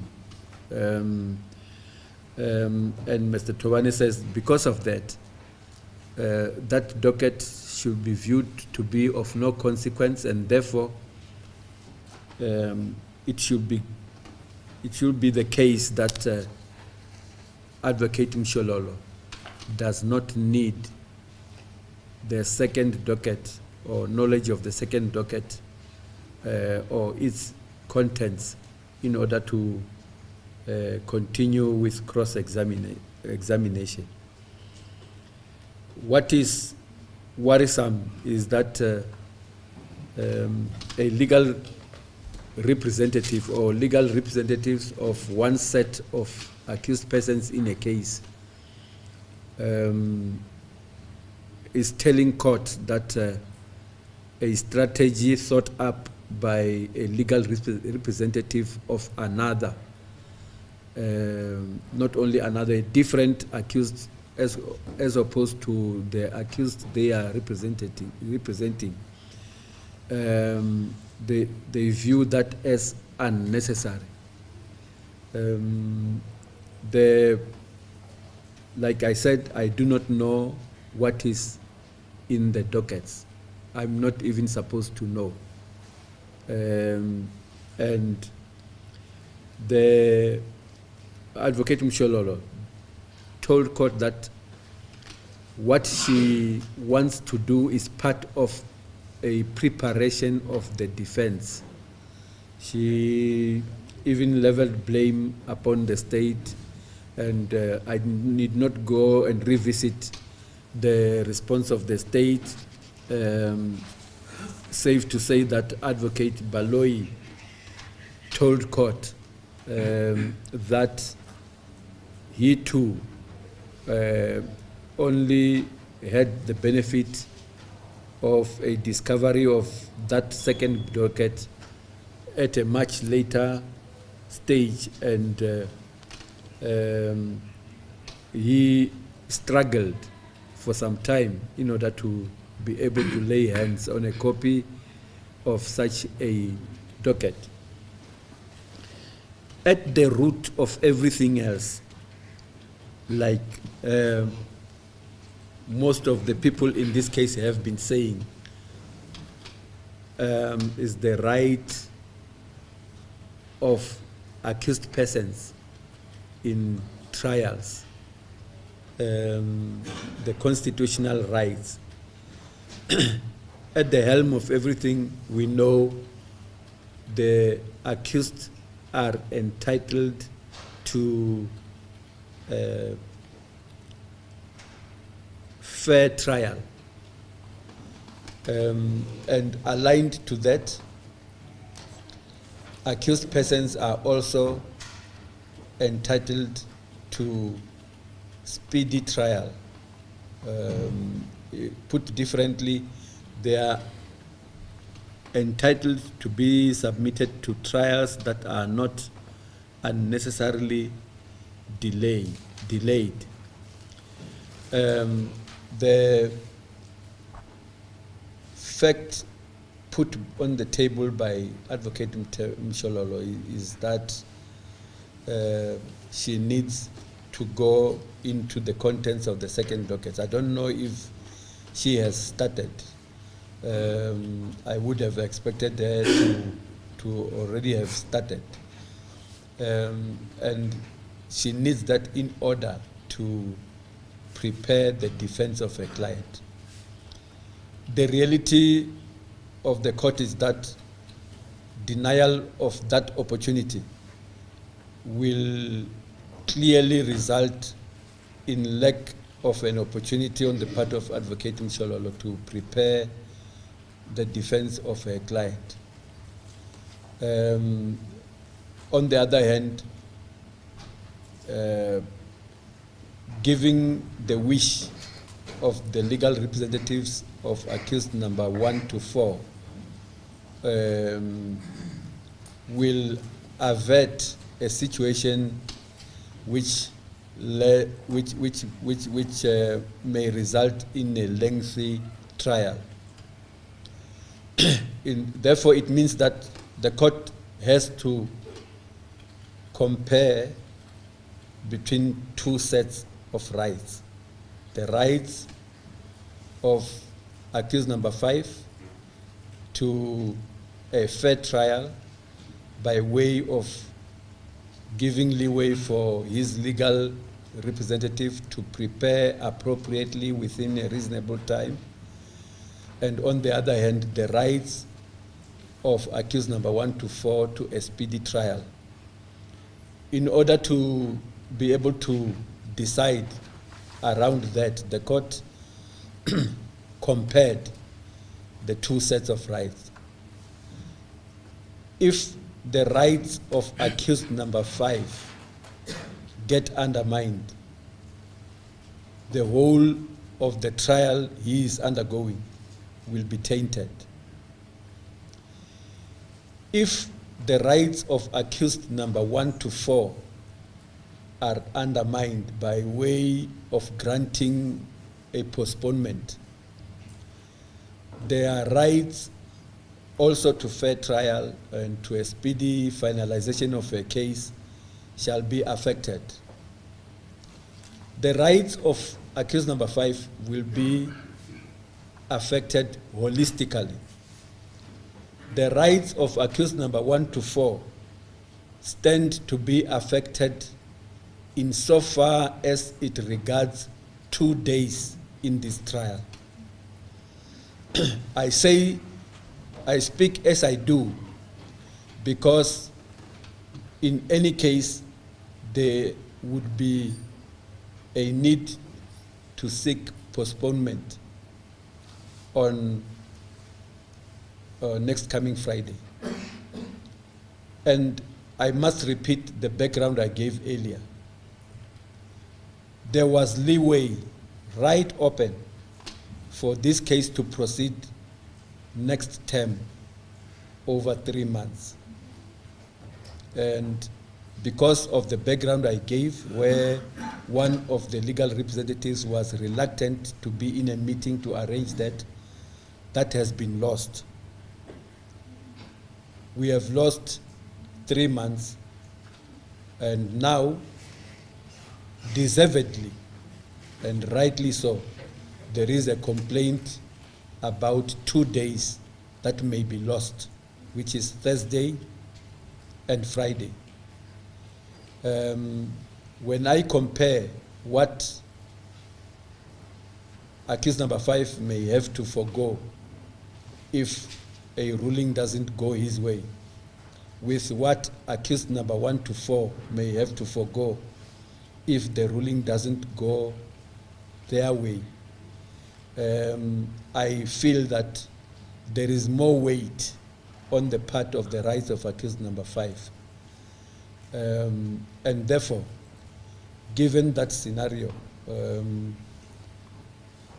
the court grants the application for postponement. I did request the parties before to try and find consensus around the dates.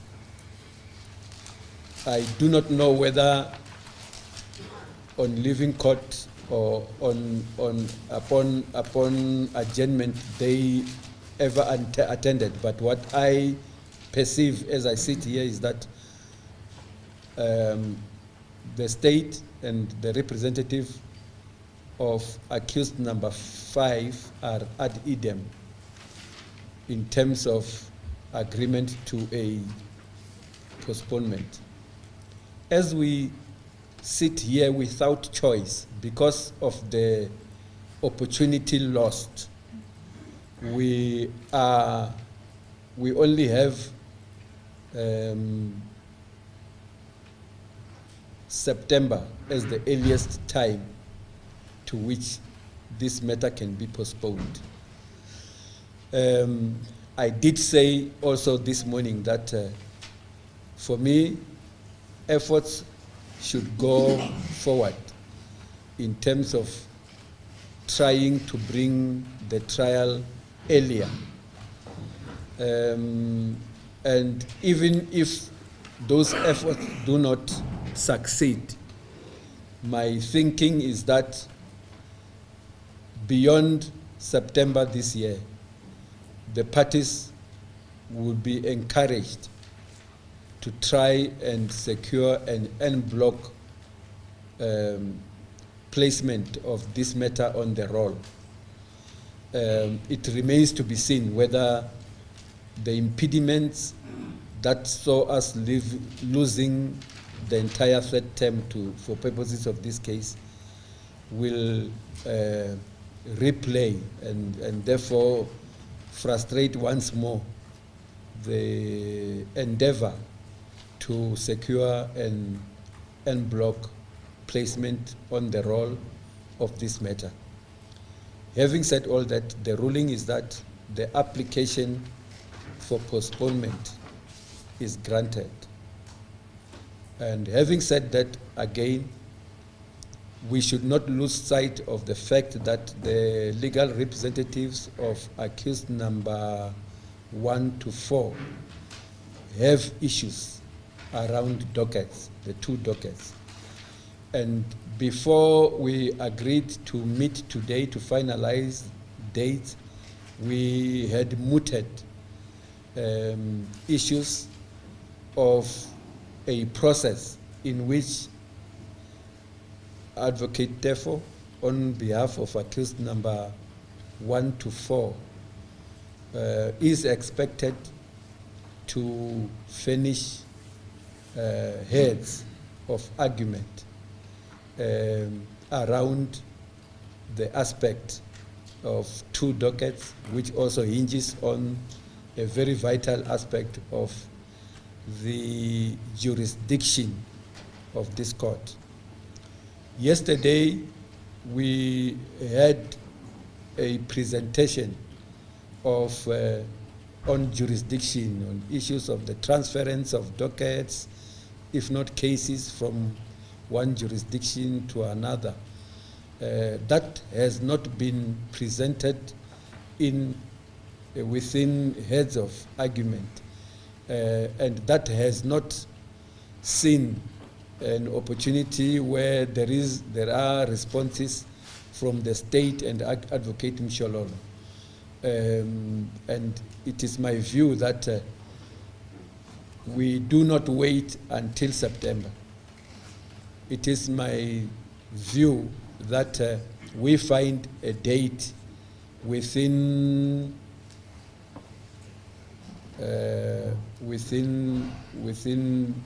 recess where the parties will have submitted heads, and where on that day they shall be before court to argue based on the heads, and the court shall make a ruling way before September.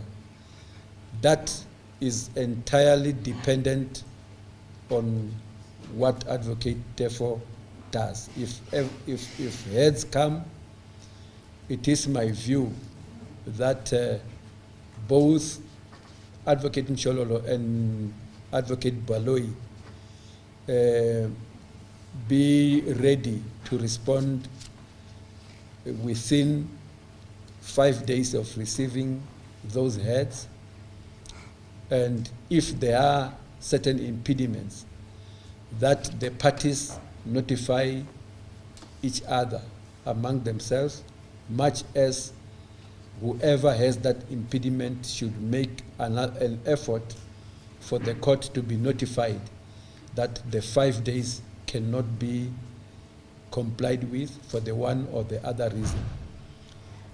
If that happens, on the day I am suggesting, which should be over recess, and I'm saying recess knowing that recess is the time to go and rest, but the agency that is being sounded by everyone has come to a point where everyone who sounded it has to put that agency in their own personal action around this case. And that is when we will see the genuineness of the agency that is being sounded by acting in line with the sentiment of agency that is being sounded. Having said that, we need to find that day over recess, because I'm saying we need to find that day because over recess there are issues of recess duty that the court may be seized with.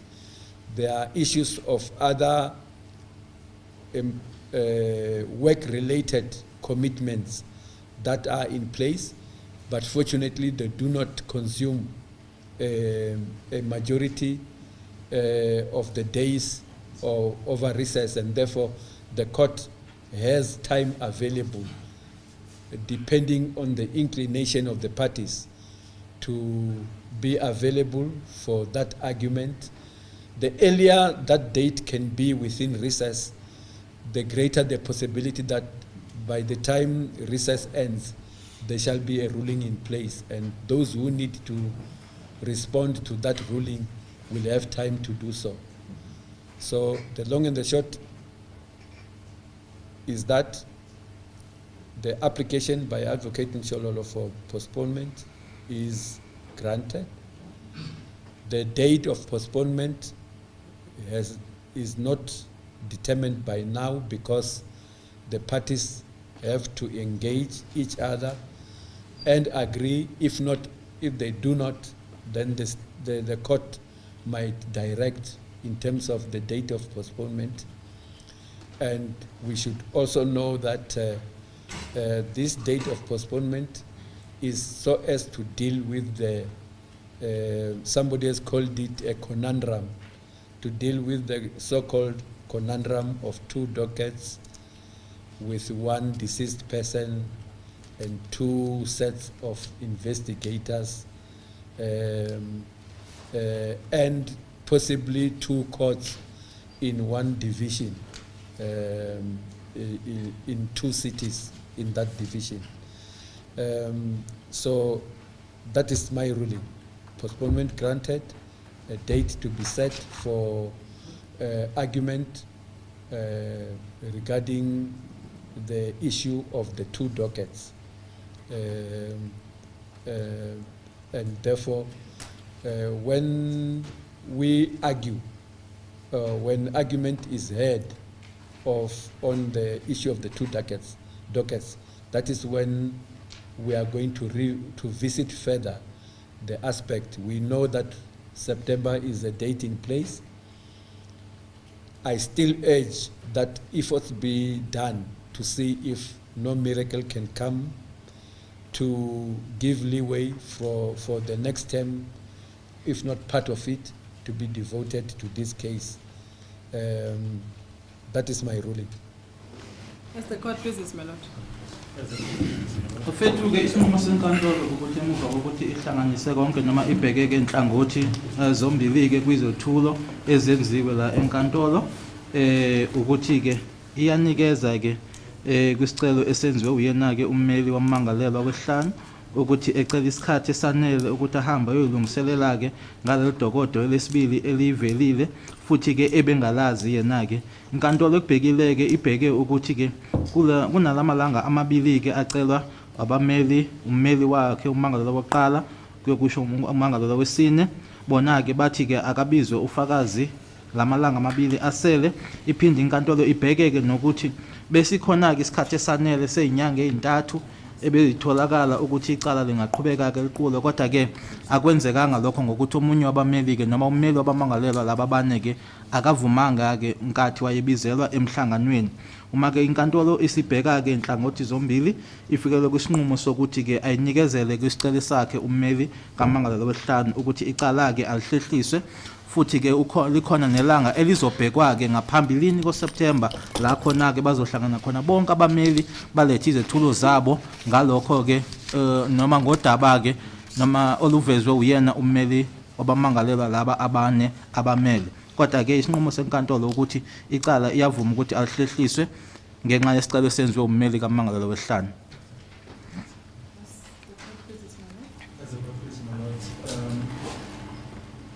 There was a date that was communicated yesterday, which is the 5th to the 16th of September.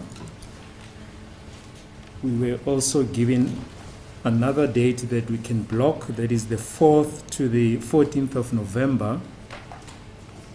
We will block those 2 periods, my lord, for the continuation of the proceedings, if the date is suitable to my colleagues.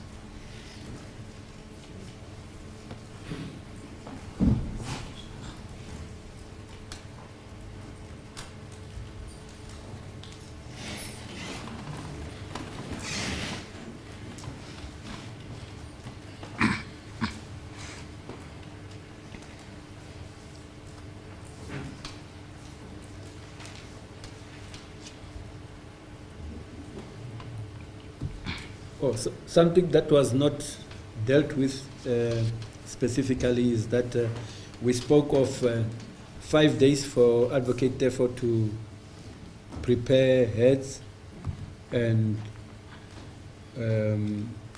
we also initially he had given himself 3 days. The order shall be around 5 days for that to happen, and the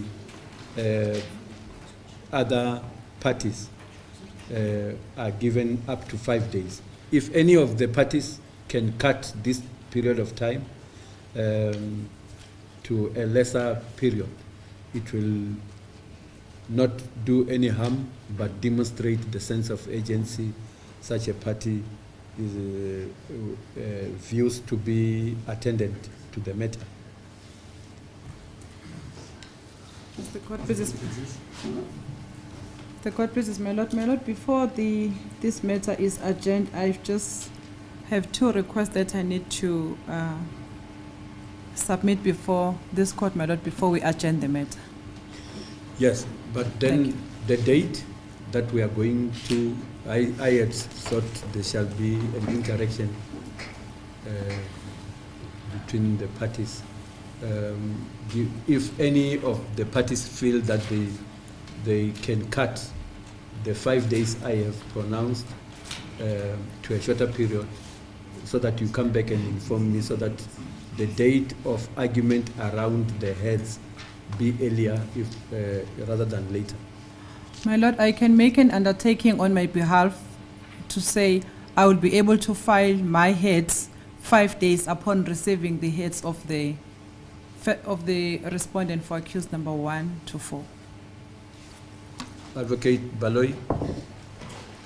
It's in order, my lord, to also be able to file our heads within the 5-day period. And those, when are those 5 days starting? Are they starting from the start of recess, or are they starting from today? I think they're starting from today, my lord, but maybe my learned friend can address the court regarding that. Advocate Tefo.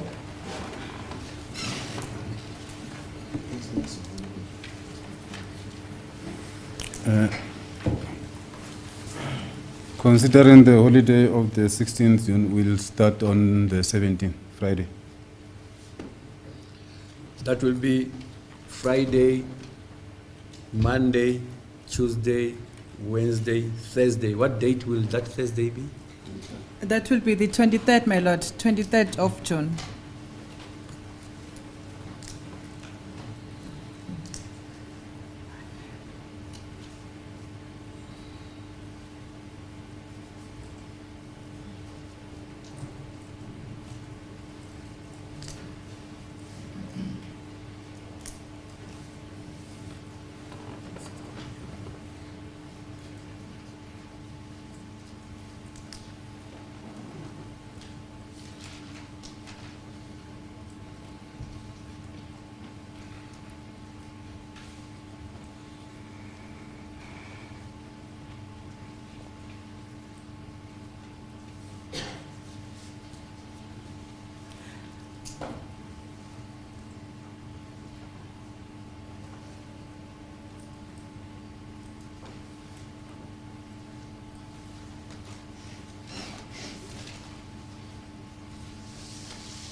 And the 5 days from there? 5 days from the 23rd, my lord, will be the 30th of June for myself and the State Council to file our heads, my lord. As the court pleases. And date for argument on the heads? You will understand this is what the parties should have been able to do on their own. I think that's wherein we encountered some problems, my lord, when we were discussing that Let's yesterday. not go back there. Let's determine when that can happen. My lord, maybe we can look at 5 days from the 30th of June. What date shall that be?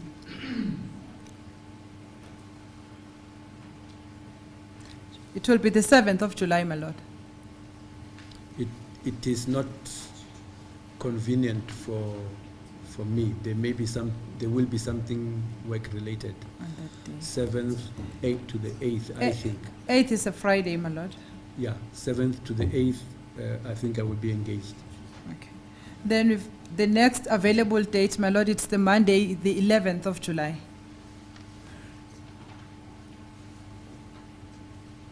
Is that okay with everyone? Yes, in order, my lord. Request the 12th. It's suitable, my lord. 12.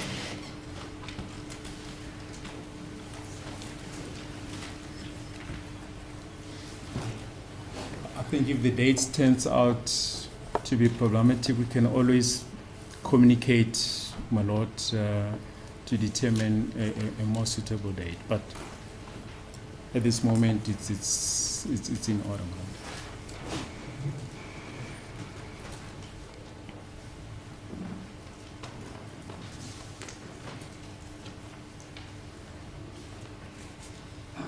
The logical date, therefore, for postponement of this case is the 12th.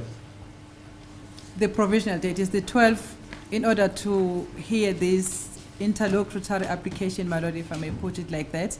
Yeah. But then the next remand date for the main trial now, it's the 4th of September, my lord. Yes. Yes. Advocate Baloy? The date is the 5th of September. Okay, no. I'm saying, do you agree that therefore we are agreeing by implication that on the 12th of July we shall be here for argument? Yes, indeed. Barring, of course, any any emergencies, in which case the parties can communicate among themselves. But absent any emergencies, we can settle for the date, my lord.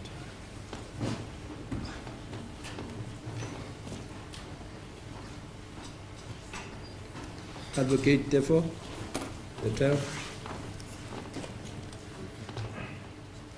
Are you in agreement? The court doesn't need my confirmation, Your Lordship. Can proceed.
By agreement, sorry. No, the other related issue is the presence of the accused on the day. Oh, yes.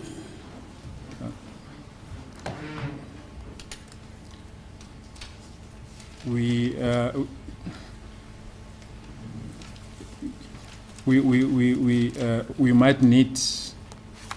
In fact, they have to be present, my lord. We thought I was almost thinking aloud, saying, could it be that we want to talk about them without them? Yes. But I think the best people to guide us are the legal representatives. Yes. We explore the possibility of video conferencing, but some detention facilities don't have those facilities. And the other problem is the issue of an interpreter.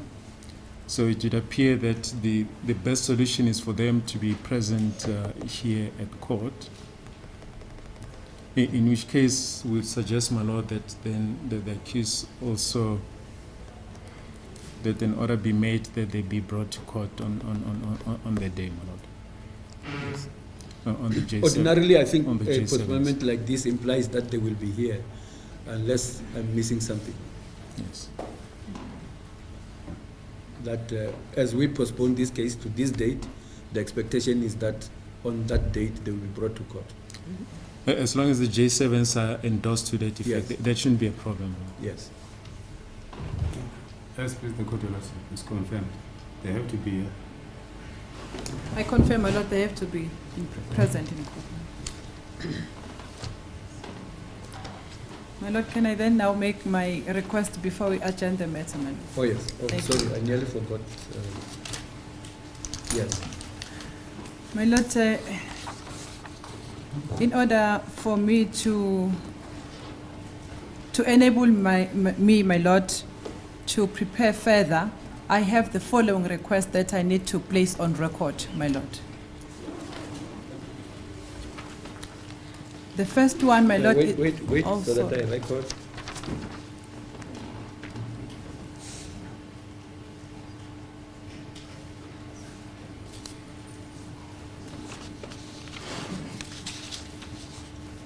Yes.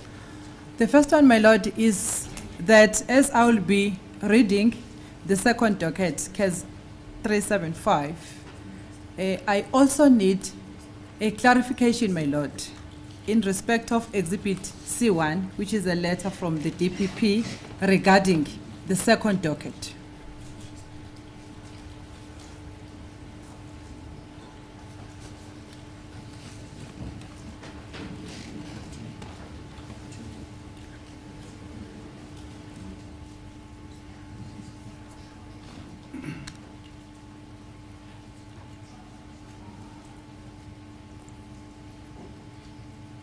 Will that not have been dealt with within the heads?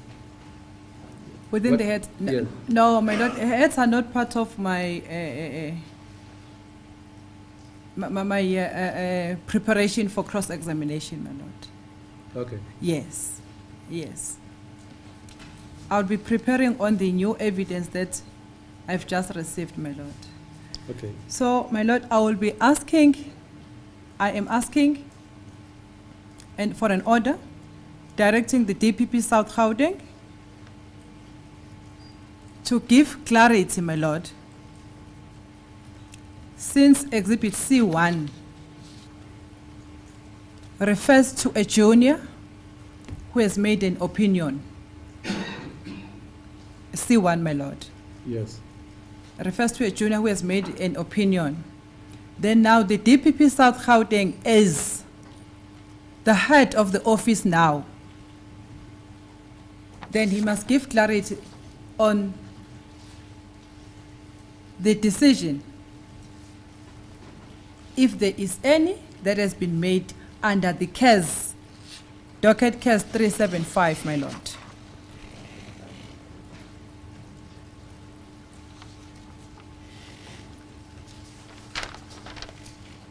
Because, my lord, I see that if it's referring to the junior, it means there is someone superior who has to make a final decision. And in case of the, in respect of this letter, it is the DPP himself. The reason why, my lord, I'm seeking for that clarity regarding a final decision under the case docket 275/01/2019, it's because when we come back in the main trial, my lord,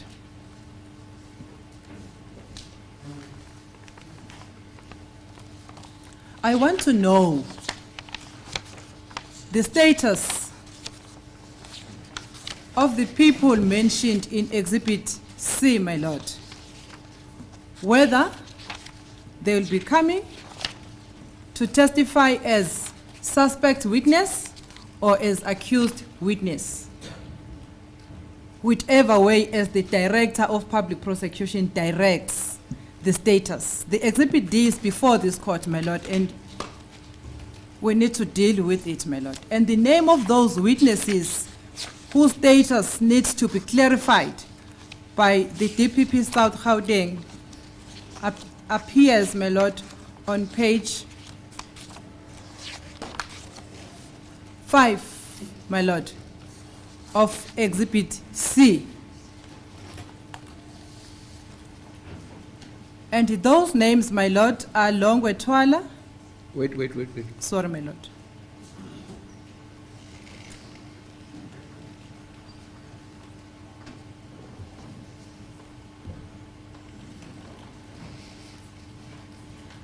Longwe Twala, Longwe Twala, Kelly Kumalo, Gladness Kumalo, Zandi Kumalo. wait. Sorry, my lord.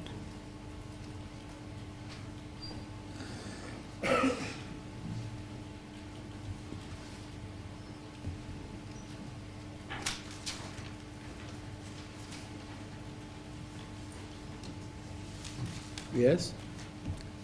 Zandi Kumalo, my lord, did you get that one? Yes. Thank you. Tumelo Madlala.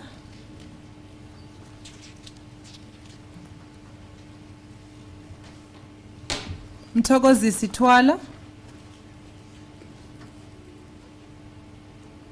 Meki Phiri.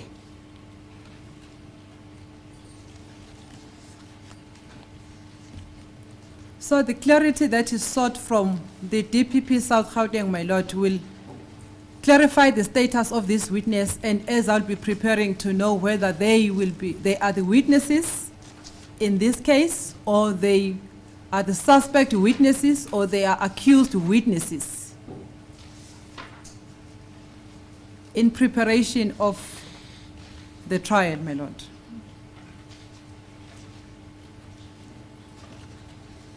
And my lord, it will assist this court if we get this clarity from the Director of Public Prosecution, South Gauteng himself.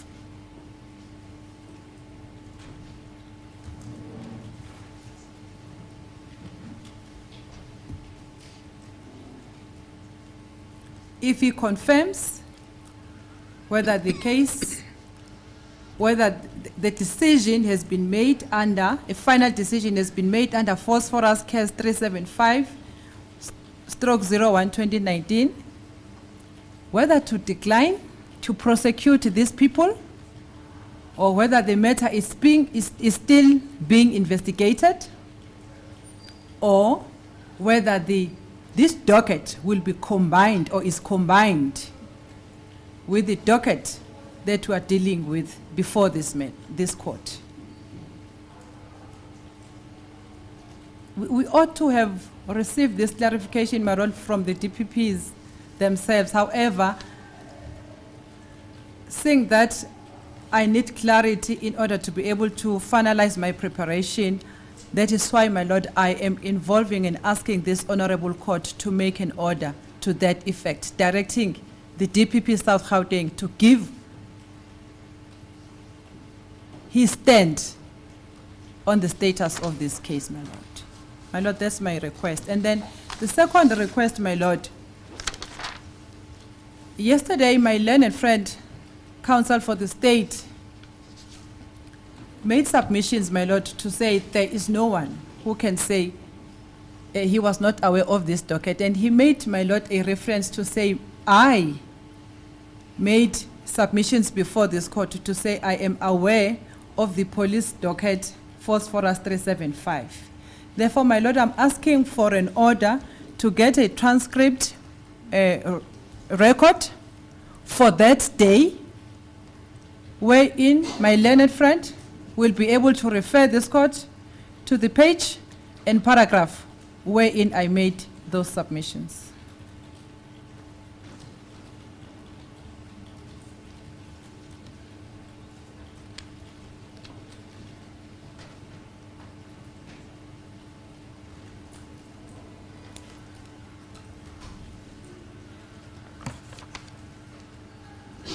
Can the interpretation be done, my lord? Just waiting for you to finish. I've finished. Mangalelo behlanu-ke okwenzekayo noma iy'celo ezenziwa ummeli wakho la enkantolo noma unesicelo-ke asenzayo esizomsiza-ke ekuthini-ke ayilungiselele nanjengoba sizobuya-ke ngaleli langa enkantolo ezolisho ukuthi nanjengoba ezobe efunda-ke leli dokethi-ke eliwu-375 ehambisana futhi nencwadi-ke ebuyile eSouth Gauteng ukuthi ke ucela inkantolo ke ukuthi yalele bona ke eSouth Gauteng noma ke owengamele ke ezokushushiswa khona lapho nanjengoba beshilo ukuthi kwakuwuvo lweadvocate eyijunior ke lolo noma njengoba bephendulile kule ncwadi bacela ke ukuthi yena ke uDPP noma ke ongaphezulu kuyena ke ngesikhundla noma isenior yakhe ke kube uyena ke ozothi achazele noma acacisele lenkantolo ukuthi ngabe sesithathiwe yini isinqumo mayela nale dokodo eli-37501/2019 nokuthi labantu laba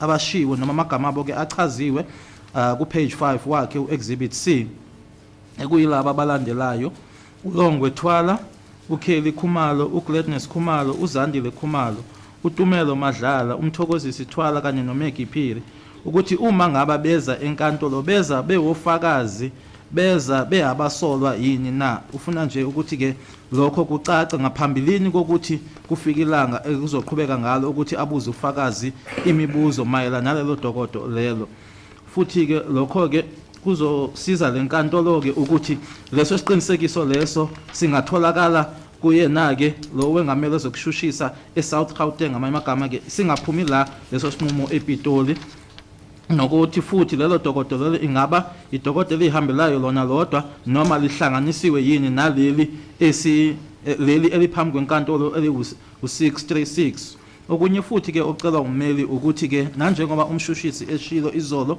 uma ngabe ekhuluma ke ukuthi ummeli kaMangalo wehlanu la ziwu-22 ka-April 2022 noma kuwona lo nyaka lona ke washo enkantolo ukuthi ke uyazi noma wayazi ngalelo dokodo lesibini ucela ke ummeli ukuthi lokho noma kuyiweke kulokho kwenzeka ngaleli yalanga ucele laba ke abarekhodayo ukuthi ke bakhiphe leyo ngxenye leyo la asho khona ke ummeli ka number 5 ukuthi ngempela wayenolwazi lwalo leli dokodo.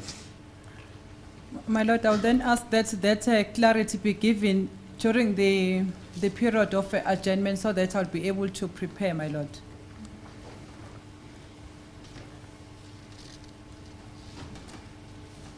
Although I cannot direct to say after how many days, but during the period of adjournment, my Lord, if I can be finished with that further particular, my Lord. Advocate Baloyi. Thank you, my Lord.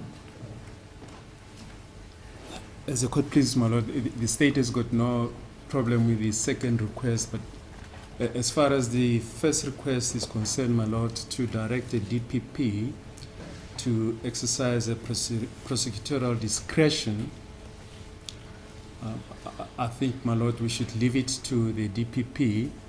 I undertake from my side to make sure that that is done, but I don't think it would be proper to compel a DPP to take a decision. I don't think it's necessary, my Lord, to make that order. We will make sure that that decision is taken and communicated to Advocate Mshololo.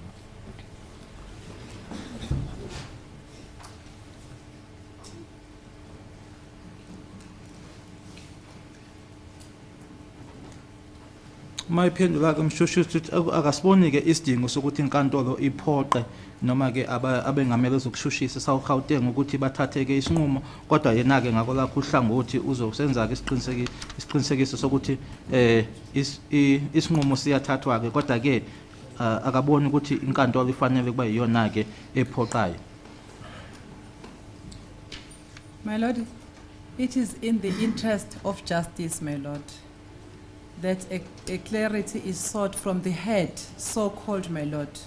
Are we not ahead of ourselves? Because do we not require, because whatever we say, Yes, ma'am. that person will not be responding here. As the court I think visits. your point has been made. Yes, my Lord. You didn't just make a naked demand. You made your request. Yes, my and Lord. you substantiated. Yes, my Lord. And Advocate Baloyi is here, Yes, my Lord. and we expect him to relay that. Yes, my Lord. The only thing I would request Advocate Baloyi is that the response of the DPP be speedily communicated, and I would think, so that I know where I stand. I do not want, scorpions emerging from holes around me, that the response of the DPP through the secretary be communicated to me, so that I be aware of what is happening. As the court pleases, today is the 14th. We will try and facilitate that at least by the end of the month, my lord, at the latest. As the court pleases. My lord, those were my submissions, my lord. Thank you.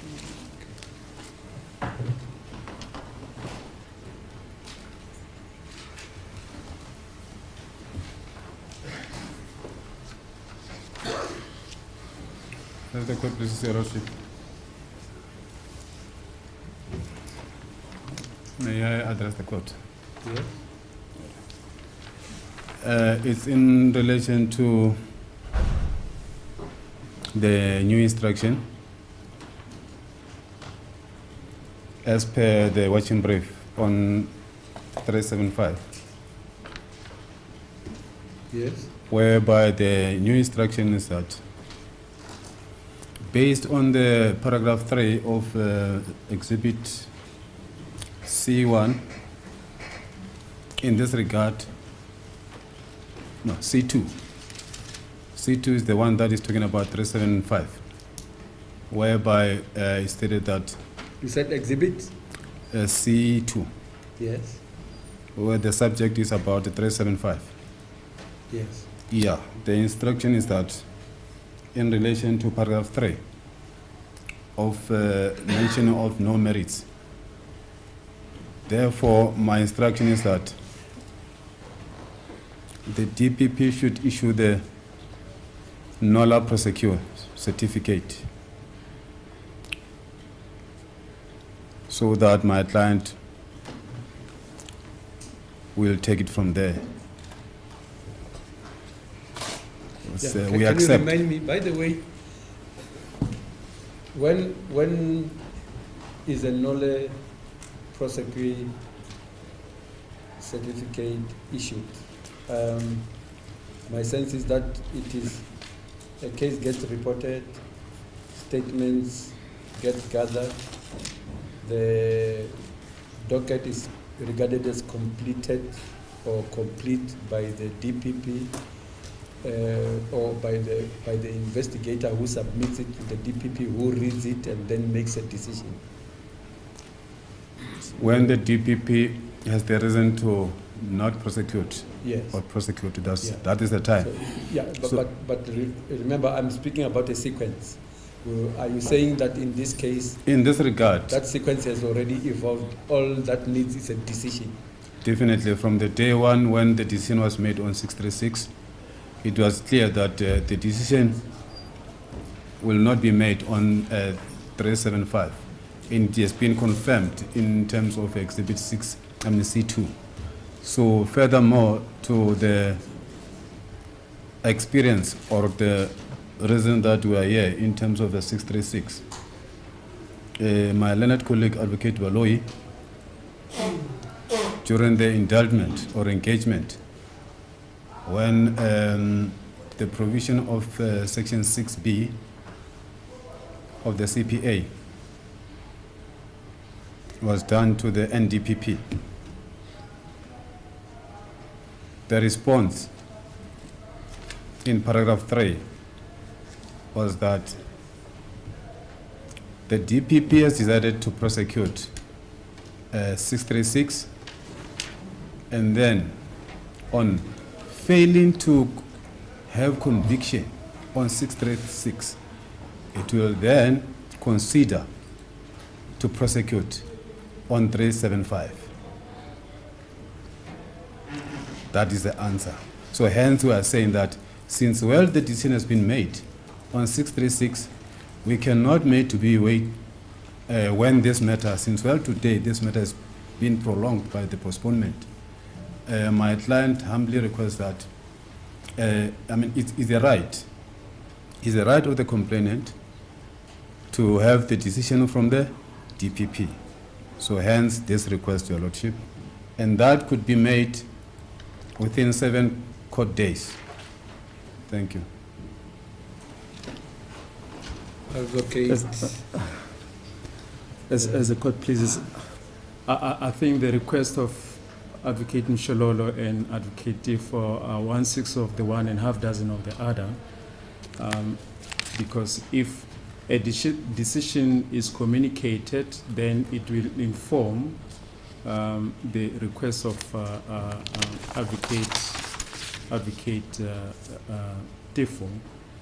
If the final decision is to decline to prosecute, then the request of Advocate Tifo will then kick in. Yeah. And But I think I cannot differ with you, but you seem to be not on the same tempo. yes. I think Advocate Tifo, what Advocate Tifo is looking at is something that should unfold sooner.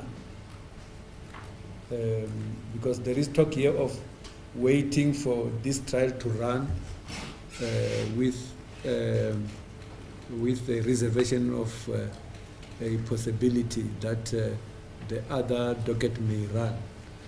But he seems to be saying, as of now, he requests a decision to be in place by the DPP, and if that decision is not to prosecute, that a nolle prosecute certificate Yes. be issued. We know that a nolle prosecute certificate opens leeway for those concerned to be able to take other measures.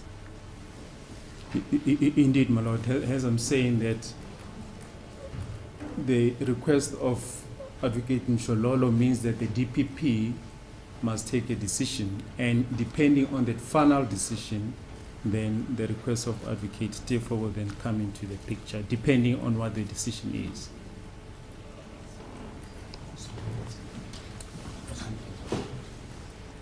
Your Lordship, you were correct to say the requests are not the same. The accused 5 saying we need to know the reason. As for the people mentioned in Exhibit C, which is for 375, are they going to be the witnesses of the state? Is that not Or what? what Michelle Yes. Yeah. So actually is what the accused 5 is expecting or demanding meticulous reasons as to the characters in 375 as informed by the Exhibit C. And then my instruction is so far as I am watching brief of the Meyiwa family. It is clear it's a common cause, and it has been confirmed as from yesterday by paragraph 3 of Exhibit C2 that junior state advocate, that is the opinion of a junior state advocate, which are without a merit. So the reason we're here, because we talk about the same incident that happened on the same address that we all know now, but the docket are different. So now we are saying, for the basis, for the, in the best interest of my client as a watching brief, we are humble, even though it's the responsibility of the DPP to make a decision, to inform. Anyone in this country who is a complainant has got the right to know what the decision that was taken by the DPP is in that sense. And the DPP can say, I prosecute or I don't prosecute, and may not even give the reason. So what we need, we are not demanding the reason from DPP. We are requesting what is rightful ours, that information, to say, let us know, inform us officially that you did not prosecute, so that we can also have the right. Advocate Baloyi, the length of this current discussion, in my understanding, is due to the fact that you went some way answering on behalf of the DPP. The request is made. My sense was that you would convey the Yes, indeed, my request. lord. Yes. And because there wouldn't be a need for any discussion. It's a request to be conveyed. The person concerned shall respond. Yes. And then when that person responds, it shall be up to Advocate therefore to see whether there's anything to take forward. Indeed, my lord. Okay. I'm sorry to intervene, Your Lordship. Actually, the response was not in relation to the DPP. The response was in relation to the provision of Section 6B of the CPA, which is only the NDPP who can make a decision. So the NDPP did not make any decision. She deferred what could have been her decision to Advocate Baloyi, and he responded. Okay, that's clear. To the NDPP, not to the DPP, according to Advocate therefore. Well, my lord, as I indicated, let the DPP make his own decision, and we can then take it from there, my lord. He seems to be concerned about talk of the DPP and the NDPP. Yes. My lord, Section 6B refers to the stopping of prosecutions, or of the prosecution, I'm sorry, and that's something, if anyone wants prosecution to be stopped, you have to give reasons, and the DPP then can consider that, my lord. Yeah. And that decision of the DPP is in turn reviewable by the NDPP. But that would be for proceedings that have already started. Yes, that have already started, Okay. yes. There's the stopping of the proceedings that are underway. There we are. I think, is there anything else? None, my lord. We have come to the end. I think the accused may rise. Cela ndisukume. This case is postponed with the accused in custody to the 12th of July 2022 for purposes of argument around the issue of the second docket, as will have been ignited by the heads that shall be submitted by the parties in dates that were specified. Icala ke liyahlehliswa langa 12 zika July kule nyanga ke ezayo kuwona lo nyaka sikuwona. Izathu ke sokuthi lihlehliswe lelo langa ke nanjengoba kuye kwavela ke udaba lalo dokotela lesibili ke ila khona ke abameli bazofaka izithulo zabo kumalanga angaphambili kwalelanga 12 ka July. Nge-12 ka July bazokwethula ke noma baletha izethulo zabo enkantolo, so nizophinda nilethwe futhi nge-12 zika July. Understood, my lord.